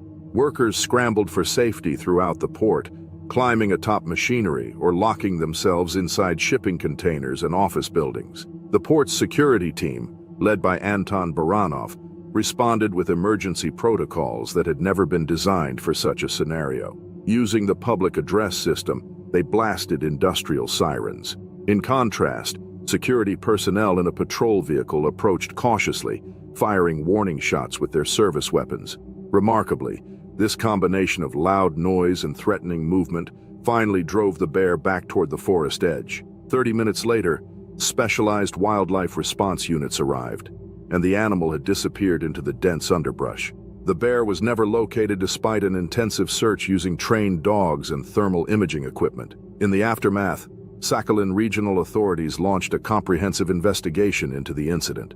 The findings were damning for port management. Inspectors discovered that waste disposal guidelines had been routinely ignored for months, with fish processing remnants often left in unsecured containers overnight. Additionally, warning signs of increased bear activity in the area had been reported by perimeter security personnel in the weeks leading up to the attack. Still, it had not resulted in any additional precautions. Svetlana Kovaleva, a wildlife biologist who assisted with the investigation, noted that the bear's extreme behavior was consistent with habituation to human food sources.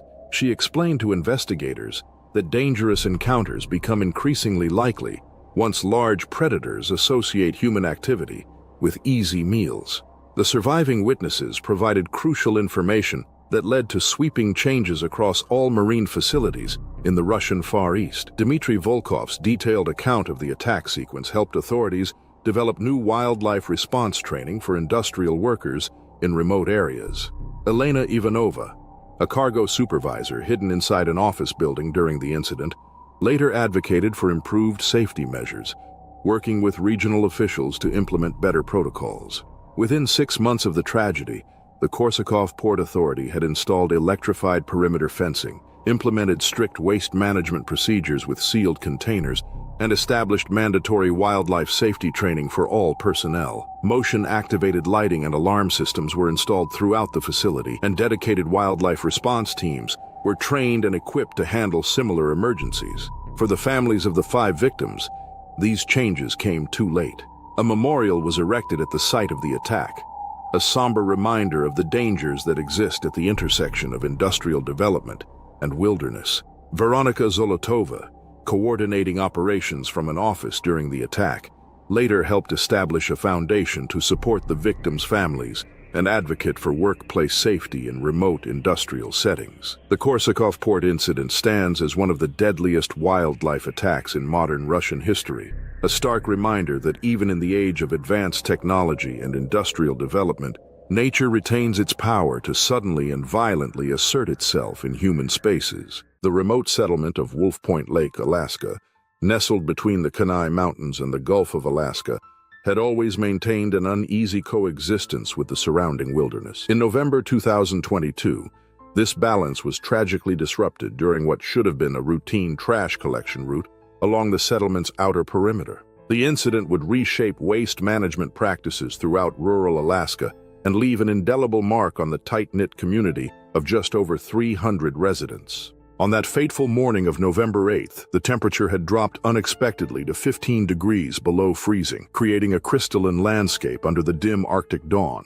Sanitation workers, Eliseo Vargas and Damir Novak, began their collection route at 6:30 a.m., slightly earlier than usual, hoping to complete their rounds before an approaching storm system arrived. Both men experienced frontier living. Eliseo had moved from Southern California 12 years prior. At the same time, Damir was a second-generation Alaskan whose parents had emigrated from Croatia in the 1980s. The municipal garbage truck they operated was an aging vehicle retrofitted with reinforced doors and metal mesh over the windows, modifications added after a black bear had broken into it during the previous summer. However, these precautions had been designed to prevent animals from accessing an unattended vehicle, not to protect workers during an active attack.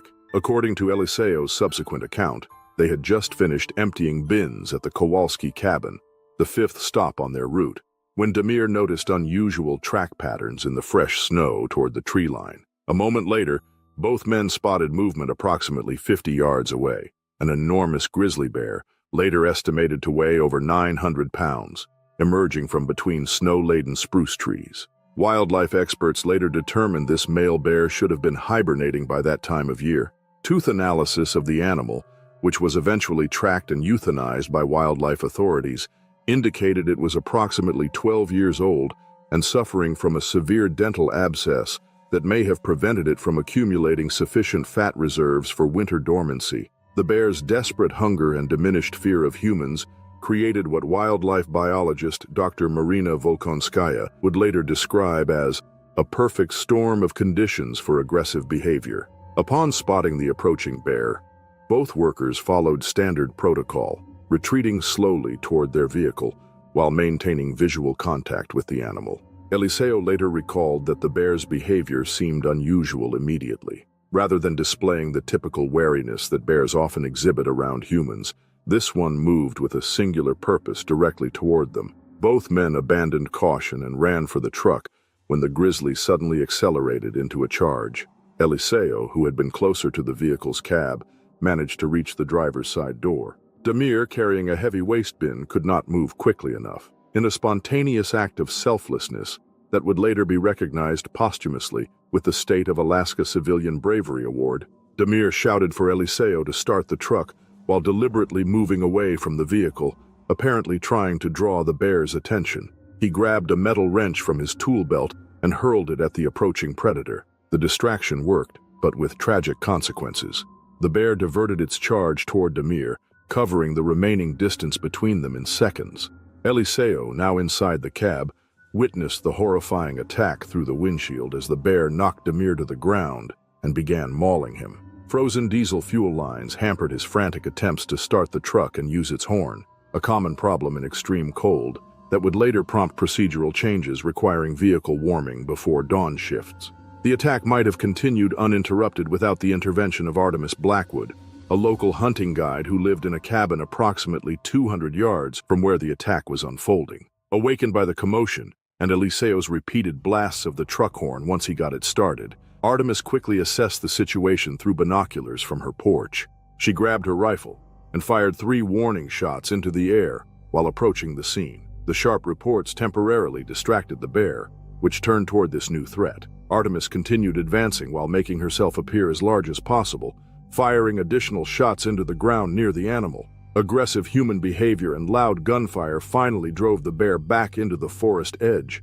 By the time Artemis reached Demir, it was clear that his injuries were catastrophic. Despite her immediate first aid efforts and Eliseo's radio call for emergency medical assistance, Demir Novak was pronounced dead at the scene when paramedics arrived 20 minutes later. The aftermath of the tragedy prompted immediate changes in how waste management was conducted throughout Alaska's rural communities. The Alaska Department of Environmental Conservation partnered with wildlife management agencies to develop new guidelines requiring 2-person garbage collection teams to carry bear deterrent foggers and receive annual wilderness safety training. Additionally, waste collection vehicles in bear country were retrofitted with safety features, including air horns, reinforced cabs, and emergency beacons. Demir Novak's death was deeply personal for the community of Wolf Point Lake. In his memory, the town established an annual Safety Awareness Week and installed a protected waste transfer station that eliminated the need for direct collection from remote cabins. Eliseo Vargas never returned to waste collection work. In a local newspaper interview 6 months after the incident, he described experiencing severe post-traumatic stress disorder and recurring nightmares about the attack. With support from community members, he eventually opened a small equipment repair shop in town, finding healing through mechanical work and the solidarity of neighbors who understood his experience. Wildlife officials successfully tracked and euthanized the bear responsible 2 weeks after the attack. Examination confirmed the severe dental infection that had likely prevented normal hibernation and altered the animal's behavior. The case became an important reference point in wildlife management studies, examining how changing climate patterns might affect hibernation cycles and increase human-wildlife conflicts in northern regions. The pristine wilderness of British Columbia's Fraser River Valley had long been considered a photographer's paradise, particularly during the autumn salmon run, when grizzly bears congregated along the waterways in impressive numbers. In September 2015, this spectacular natural phenomenon became the backdrop for a harrowing wildlife encounter that would prompt significant reconsideration of safe wildlife observation practices throughout North America. Cassiopeia Cassie Bjornson, a 38-year-old award-winning nature photographer from Vancouver, had built her reputation capturing intimate moments of wildlife behavior without disturbing natural processes. Her work has been featured in prestigious publications, and her bear photography is particularly celebrated for revealing the intelligence and complex behaviors of these often misunderstood predators. With 15 years of wilderness photography experience and numerous safety certifications, Bjornsson was considered exceptionally knowledgeable about working safely in bear country. On September 24th, Bjornsson arrived at the designated photographer access point shortly after dawn, having secured the necessary permits weeks in advance. She was familiar with the location, having photographed there during 3 previous seasons. According to her later account, she deliberately arrived ahead of the guided tour groups that would begin arriving mid-morning, hoping to capture uninterrupted feeding behavior in the golden early light. The salmon run that season had been exceptionally robust, with fisheries biologists recording the highest numbers of returning Chinook and sockeye salmon in over a decade. This abundance had attracted an unusually high concentration of grizzly bears to the valley. Conservation officers had identified 27 distinct individuals in the previous week alone. Among these was a massive male grizzly, estimated to weigh over 800 pounds, that had been dubbed Monarch by local guides. Though previously observed to be tolerant of distant human presence, this bear had shown signs of increased territorial behavior as the fishing season progressed. Bjornsson selected what appeared to be an optimal observation position on a rocky outcrop approximately 75 meters from the river's edge, well beyond the minimum 50-meter distance recommended by park guidelines. She set up her professional equipment, including a telephoto lens allowing close-up shots without requiring physical proximity to her subjects. She had followed standard safety protocols by wearing neutral-colored clothing and properly storing scented items in bear-proof containers in her vehicle. Bjornsson photographed several bears fishing in the churning waters for about 2 hours. According to the timestamp data later recovered from her camera, she had captured over 300 images, including a remarkable sequence of a female grizzly teaching 2 cubs to trap salmon against the riverbank, photographs that would later be published posthumously as part of a safety awareness campaign. The incident occurred at around 9:17 a.m., when Bjornsson decided to reposition for better lighting as the sun rose higher. According to her partially completed journal entry found later, she had noted unusual behavior from Monarch, who had been fishing further upstream, but had begun moving in her direction. Wildlife behavior experts who reviewed her final photographs suggested that the bear had likely been aware of her presence for some time, but had initially shown no concern. What transformed the situation from routine to dangerous remains a speculation, but several factors likely contributed. As Bjornsson stood to adjust her tripod position, the movement may have been perceived differently than her previous stationary presence. Additionally, shifting winds might have suddenly carried her scent more directly to the bear. Perhaps most significantly, another photographer, Wesley Takahashi, had unknowingly begun setting up equipment at a different vantage point, potentially making Monarch feel hemmed in from multiple directions. The charge came without the huffing or jaw-popping displays often preceding aggressive bear behavior. According to Takahashi's statement to conservation officers, Monarch covered the distance to Bjornsson at an alarming speed, giving her no time to access the bear spray canister attached to her belt. The initial impact knocked her backward onto the rocky ground, and the bear immediately bit down on her left forearm when she instinctively raised it in defense. After witnessing the attack from approximately 100 meters away, Takahashi immediately activated an emergency satellite beacon and began shouting while advancing toward the scene. His presence and the calls of approaching guides leading a small tour group downstream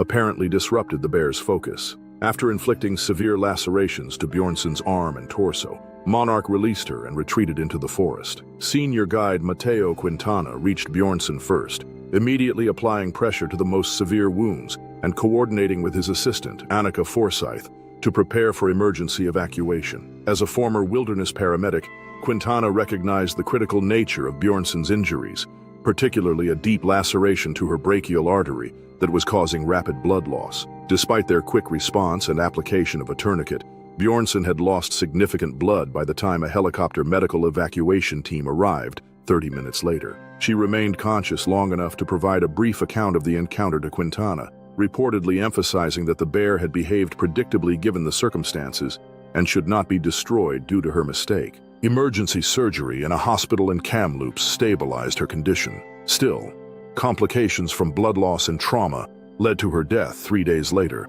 surrounded by family members who had rushed to her bedside. By her previously expressed wishes, her extensive collection of bear photographs was donated to conservation education programs, with proceeds from their publication supporting wilderness protection initiatives. The Fraser River incident prompted British Columbia parks to implement enhanced safety measures throughout the province's bear viewing areas. Mandatory briefings for all professional photographers were instituted, along with expanded buffer zones during peak feeding periods, and restrictions on the number of observers allowed at prime viewing locations.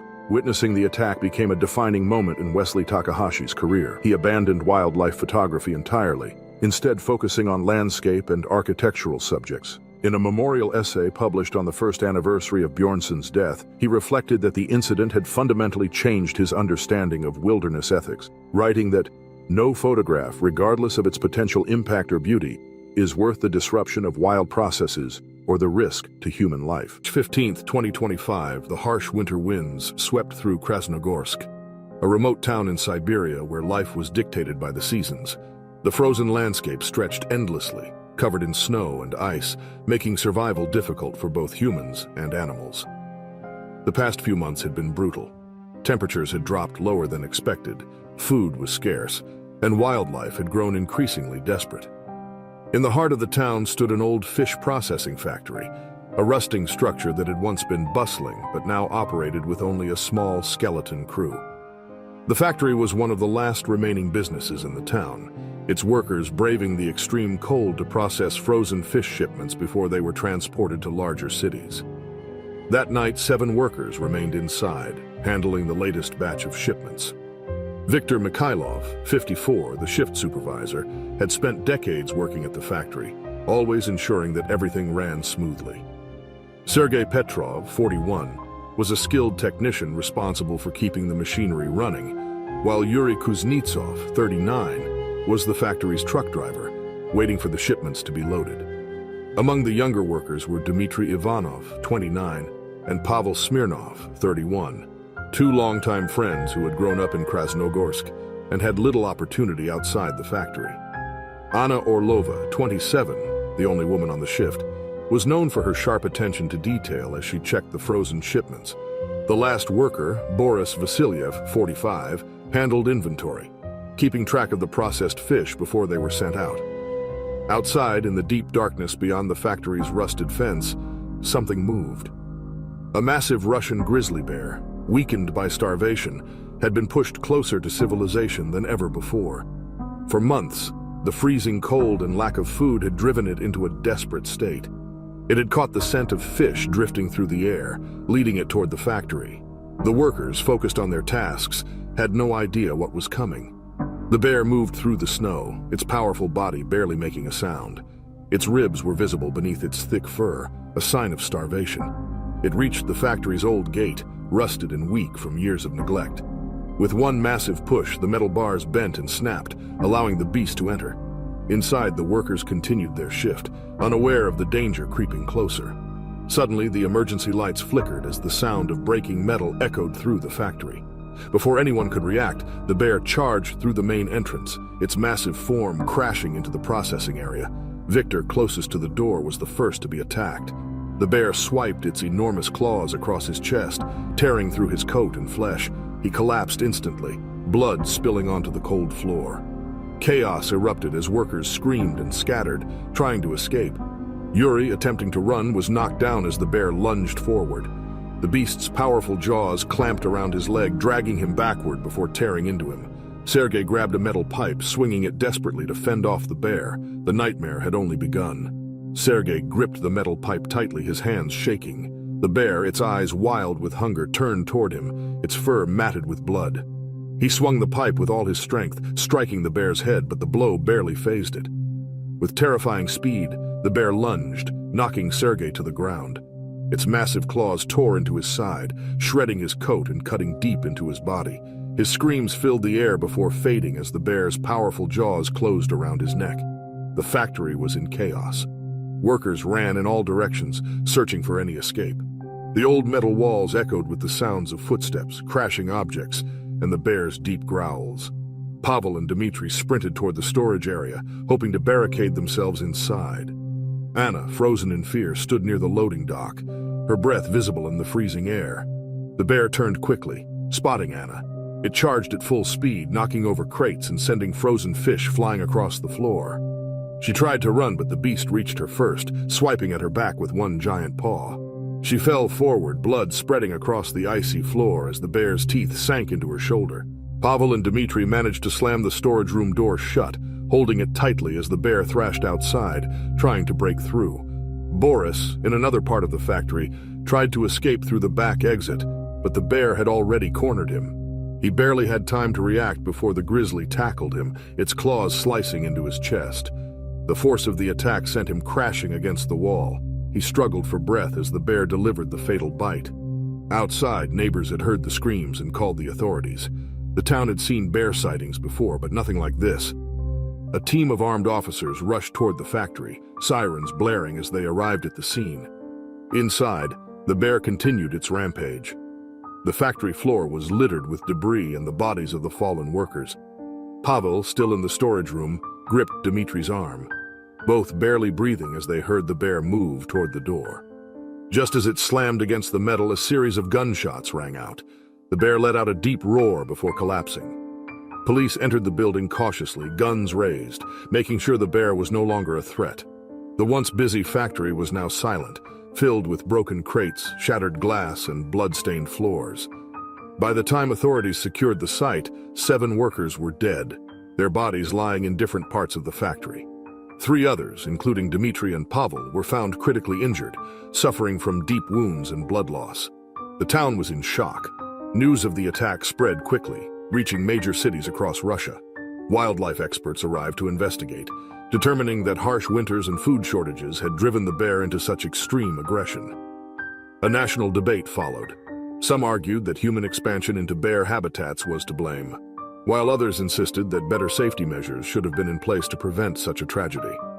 Local authorities imposed new laws requiring stronger factory fences and emergency procedures for wildlife encounters. But the people of Krasnogorsk knew this would not be the last bear attack. The land was changing. The balance between humans and nature had been broken. November 3, 2024, the wind howled through the small fishing town of Larsen Bay, Alaska. Located on Kodiak Island, the town was home to fewer than 100 residents, mostly fishermen and their families. The community thrived on the rich waters surrounding the island, where salmon and halibut were plentiful. Among those responsible for keeping the town safe were Officer Jack Reynolds, 42, and Officer Eric Davis, 38. Both had served in Larsen Bay's small police force for years, handling everything from minor disputes to wildlife encounters. With no large city nearby, the officers were trained to handle emergencies alone, knowing that backup could take hours to arrive. Jack, a former U.S. Marine, had lived in Alaska for over a decade. He had seen bears before, but they rarely posed a direct threat to humans. Eric, originally from Anchorage, had transferred to Larsen Bay a few years earlier, adjusting to the quiet life of a small fishing town. That morning, the police station received multiple reports from residents who had seen a large bear wandering near homes. Some believed it was a black bear scavenging for food, but others insisted it was something much bigger. The town had seen Kodiak bears before, some weighing over 1,000 pounds, but they usually stayed near the forests and rivers, far from people. With no wildlife officers immediately available, Jack and Eric were dispatched to investigate. They grabbed their shotguns, flares, and radios, expecting a routine wildlife call. Driving through the quiet streets, they saw tracks in the fresh snow leading toward the edge of town, where thick brush met the open land. They followed the trail, their headlights illuminating the frost-covered ground. They pulled up near a small storage shed, where fresh claw marks had been scratched into the wood. Stepping out of the vehicle, Jack scanned the area while Eric checked the ground. The air was still and quiet. Too quiet. Then, from the dense brush, something moved. Before either officer could react, a massive Kodiak bear emerged, towering over them at nearly 10 feet tall. Its dark eyes locked onto the officers, its breath visible in the cold air. With terrifying speed, the bear charged. Jack barely had time to raise his shotgun before the bear was on them. The massive beast swiped at Eric first, its enormous claws tearing through his uniform and ripping deep into his leg. The force of the blow knocked him to the ground, pain exploding through his body as blood soaked into the snow. Jack fired a warning shot into the air, hoping to scare the bear off, but the animal did not retreat. Instead, it turned its head toward him, its muscles tensed to strike again. Eric struggled on the ground, his vision blurring from the pain as the beast prepared to attack once more. Jack had only seconds to act. Jack's heart pounded as the Kodiak bear turned its full attention toward him. The massive creature stood over Eric, who lay in the snow clutching his injured leg. There was no time to think. Jack fired another shot, this time aiming directly in front of the bear. The loud crack of the gun echoed through the trees. The bear flinched but did not retreat. It snorted heavily, its breath fogging in the cold air, muscles tensed, deciding whether to attack again. Jack knew they couldn't stay outside. Eric was bleeding badly and the bear was still too close. Eric groaned, his leg burning with pain. Blood pooled beneath him, staining the snow. His uniform was torn open where the bear's claws had slashed through, deep wounds exposing the flesh underneath. Jack stepped closer, still keeping his shotgun raised, and grabbed Eric by the shoulder of his jacket, dragging him backward toward their patrol vehicle. The bear huffed and took a step forward, but Jack quickly fired another warning shot, forcing the animal to pause. Reaching the police truck, Jack yanked the passenger door open, shoving Eric inside. Eric groaned in pain, gripping his leg tightly. Jack jumped into the driver's seat, slamming the door shut just as the bear took another step forward. The massive creature circled the vehicle, pressing its heavy body against the metal, sniffing at the doors. Jack's hands clenched the wheel, his breath shallow. If the bear decided to strike again, they had nowhere to go. Then finally it stepped away, turning back toward the trees. It lingered for a moment before disappearing into the dark brush, its enormous frame vanishing as quickly as it had appeared. Jack wasted no time. He switched on the sirens and sped back toward town, with Eric barely conscious beside him. At the local clinic, paramedics were already waiting. Eric was rushed inside, his leg badly injured but still intact. Doctors worked quickly, stitching the deep claw wounds and treating the blood loss. He would survive, but his recovery would be slow. Jack sat outside the clinic, the weight of what had just happened sinking in. He had seen bears before, but never one this aggressive. Wildlife officials were called in to track the Kodiak bear, concerned that it had become too comfortable near people. After 2 days of searching, they found the bear near a frozen river, still lurking close to town. Instead of euthanizing the animal, authorities chose to tranquilize and relocate it deep into the Alaskan wilderness, far from Larsen Bay. The hope was that it would stay away from humans, but no one knew for sure. The attack sparked debate among the townspeople.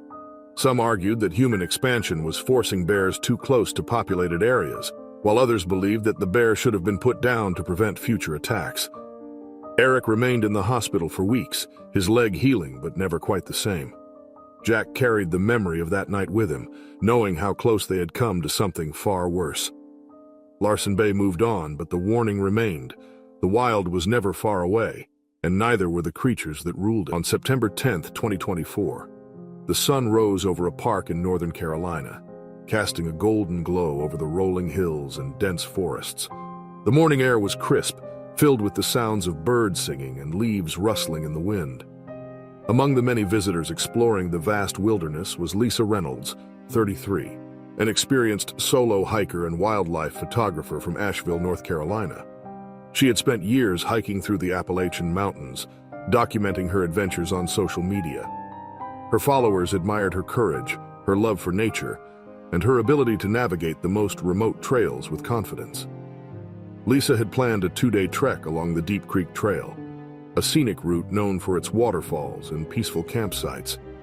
She carried a lightweight backpack with supplies, a camera, and bear spray, aware of the risks of hiking alone in bear country. Before setting off, she posted a photo of the sunrise over Clingman's Dome, captioning it as the start of another incredible journey into the wild. The first day passed without trouble.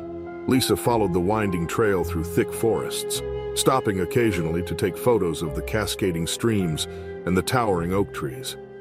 She passed a few hikers along the way, exchanging polite greetings before continuing deeper into the wilderness. By the afternoon, she had reached her planned campsite near a small clearing, setting up her one-person tent beside a fallen log. She cooked a simple meal and took a few last photos before the sun dipped below the mountains. As night fell, the sounds of the forest grew louder. The distant call of an owl, the rustling of small animals moving through the underbrush. Lisa had hiked alone many times before, and these sounds brought her comfort rather than fear. She slept peacefully, unaware of the danger lurking nearby. By mid-morning on September 11th, Lisa continued her trek, following the narrow trail through thick vegetation. The forest was quiet, the only sound being the occasional crack of twigs beneath her boots. She didn't know she was walking straight into the territory of a black bear. The bear had been wandering this section of the park for weeks, drawn by food scraps left behind by careless hikers. It had become too comfortable around humans, learning that campsites often meant easy meals. Lisa reached a rocky outcrop overlooking a valley where she decided to take a break. She set down her backpack, pulled out her camera, and aimed toward the distant peaks covered in mist. She never heard the bear approaching from behind. Without warning, the black bear lunged, knocking Lisa forward onto the ground. She gasped as sharp claws tore through the back of her jacket, pain surging through her shoulder. Lisa scrambled to grab her bear spray, but the bear swiped at her again, knocking it from her hands. She kicked and struggled, trying to push the animal away, but it was relentless. The fight was just beginning. Lisa struggled as the black bear pressed its weight down on her, its powerful claws tearing into her clothing. The scent of earth and fur filled her lungs, panic setting in as she tried to push the animal off. The bear's jaws clamped onto her arm, shaking her violently. She screamed as sharp teeth pierced her skin, blood soaking through her sleeve. She kicked at the bear's chest, but it refused to let go. Her backpack lay just inches away, where her bear spray had rolled onto the ground, but she couldn't reach it. She twisted her body, trying to crawl backward, but the bear lunged again, knocking her hard against the rocky ground. Claws raked across her ribs, deep gashes opening along her side. Her breath came in gasps, her strength fading as the bear struck again. She had spent years hiking alone, always prepared for the dangers of the wilderness. But this was different. The bear wasn't acting out of fear. It was relentless, aggressive, unwilling to back down. Her camera, still recording, lay a few feet away, capturing the terrifying moments unfolding before it. As Lisa's struggles weakened, the bear dragged her toward the trees, disappearing into the thick underbrush. 2 days passed before hikers noticed an abandoned backpack on the trail. Rangers were alerted, and a search team was sent out immediately, combing through the dense forest. On September 13, 2024, they found the remains. Lisa's body lay deep in the woods, partially covered by leaves and dirt. Claw marks ran along her arms and torso, and her torn clothing showed the full extent of the attack. Near the site, her camera was recovered, still intact. The footage confirmed what had happened. She had been ambushed. The attack shocked the hiking community, raising immediate concerns about bear behavior in the park. Wildlife officials determined that the bear had become too familiar with human presence, likely due to hikers leaving behind food and waste. The decision was made to track the bear. Using traps and motion cameras, rangers monitored the area, searching for any sign of the aggressive animal. After several days, they located the bear near a river, scavenging through another campsite. To prevent future attacks, the bear was euthanized. The incident sparked intense debate. Some argued that humans were responsible, having made bears too comfortable around them by leaving food behind. Others believed that dangerous bears should be removed sooner, before tragedies like this occurred. Park officials strengthened bear safety rules, enforcing stricter regulations on food storage and trash disposal. Hikers were urged to carry bear spray at all times and to avoid hiking alone in known bear territories. Lisa's social media remained flooded with messages, with followers mourning the loss of someone who had inspired many to explore the wild. The forest remained unchanged, but the lessons learned from her tragic end would never be forgotten. In the autumn of 1985, deep within the remote wilderness of the Alaskan interior, near the small settlement of McGrath, the dense forests and sprawling tundra were home to various wildlife, including the formidable grizzly bear. The region, characterized by its vast, unspoiled landscapes and harsh climatic conditions, had increased bear activity that year, attributed to a scarcity of natural food sources. Ezekiel "Zeke" McAllister, a seasoned trapper known for his deep understanding of the Alaskan wilderness, had built a modest cabin along the Kuskokwim River. The cabin, constructed from local timber and insulated against the biting cold, served as his home and base for trapping expeditions. Zeke was well acquainted with the rhythms of the land and the creatures that inhabited it. In late September, Zeke began noticing signs of a grizzly bear frequenting the vicinity of his cabin. Large paw prints in the mud, overturned logs, and remnants of scavenged food indicated the bear's presence. Initially, Zeke took standard precautions, securing his food supplies, ensuring his cabin was fortified, and maintaining a vigilant watch during outdoor activities. However, the bear's behavior grew increasingly audacious. It approached the cabin during nighttime, scratching at the walls and rummaging through Zeke's storage shed. The bear's proximity and boldness were alarming, suggesting a heightened level of aggression possibly spurred by hunger. One crisp morning, as the first light of dawn filtered through the dense canopy, Zeke ventured outside to gather firewood. The air was filled with the earthy scent of damp foliage, and the distant call of a raven echoed through the trees. As he bent to pick up a log, a sudden rustling in the underbrush snapped his attention to the edge of the clearing. Emerging from the shadows was the Grizzly, its massive frame silhouetted against the morning mist. The bear's eyes locked onto Zeke, and without hesitation, it charged, covering the distance between them with alarming speed. The ground seemed to tremble under the weight of the approaching beast. Years of experience kicked in as Zeke sprang into action. He sprinted towards his cabin, the adrenaline surging through his veins, amplifying his senses. Reaching the porch, he grabbed his trusted .338 Winchester Magnum rifle, a firearm he kept loaded and ready for such dire situations. The rifle, known for its stopping power, had been Zeke's companion on many hunts. Turning to face the oncoming bear, Zeke steadied his breathing, focusing intently on his target. The Grizzly was mere yards away, its powerful muscles propelling it forward with lethal intent. With a calm born from years of facing the unpredictable dangers of the wild, Zeke aimed for the bear's skull and squeezed the trigger. The shot rang out, a thunderous crack that echoed through the forest. The bullet found its mark, penetrating the bear's thick skull and delivering a fatal blow. The massive creature collapsed mid-stride, its momentum carrying it a few more feet before it lay motionless on the forest floor. In the aftermath, Zeke approached the fallen bear cautiously, ensuring it posed no further threat. The reality of the encounter settled over him, a mix of relief and the sobering acknowledgement of the fragility of life in the wilderness. Wildlife authorities, upon being notified, arrived to assess the situation. They confirmed that the bear's aggressive behavior was likely a result of the food shortages that had plagued the region that year. The incident served as a stark reminder to the local community of the unpredictable nature of wildlife and the importance of preparedness.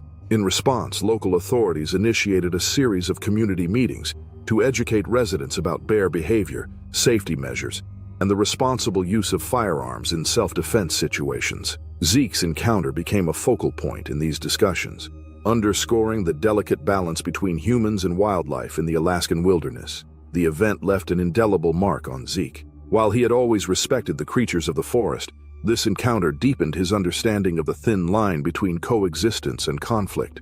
Ever vigilant, he continued his life in the wilderness and advocated for responsible wildlife management and education in his community. In the weeks following the incident, Zeke reflected more frequently on the fragility of survival in the Alaskan backcountry. He began documenting his experiences in a leather-bound journal, recounting not just the attack, but his years of close calls, lessons learned, and his evolving relationship with the environment. He hoped it would help others who chose a life so far removed from society. Word of Zeke's encounter spread slowly beyond McGrath, eventually picked up by a regional wildlife magazine. The story of a lone trapper defending his home with a single perfectly placed shot captured readers' imaginations. Yet Zeke remained humble, turning down interviews and maintaining that he was no hero, just someone who happened to be prepared when the forest threw its worst at him. Over time, a few curious travelers and aspiring trappers made the journey to meet him, hoping to learn firsthand from a man who had faced down a charging grizzly. Zeke would host them for a night or two, sharing stories by firelight but never glamorizing the dangers. He insisted they understand that wilderness wasn't a place to prove oneself. It was a place to respect, observe, and navigate with humility. Years later, a small wooden sign was erected near the path leading to Zeke's cabin. It simply read, "McAllister Point. Respect the wild." It was placed there by one of the young men Zeke had mentored, who would go on to become a ranger in a national park in the central area of the Alaska Range. The sign stood not as a tribute to violence or heroism, but as a quiet reminder of the fragile coexistence between humans and the wild, a lesson Zeke McAllister had learned, lived, and passed on.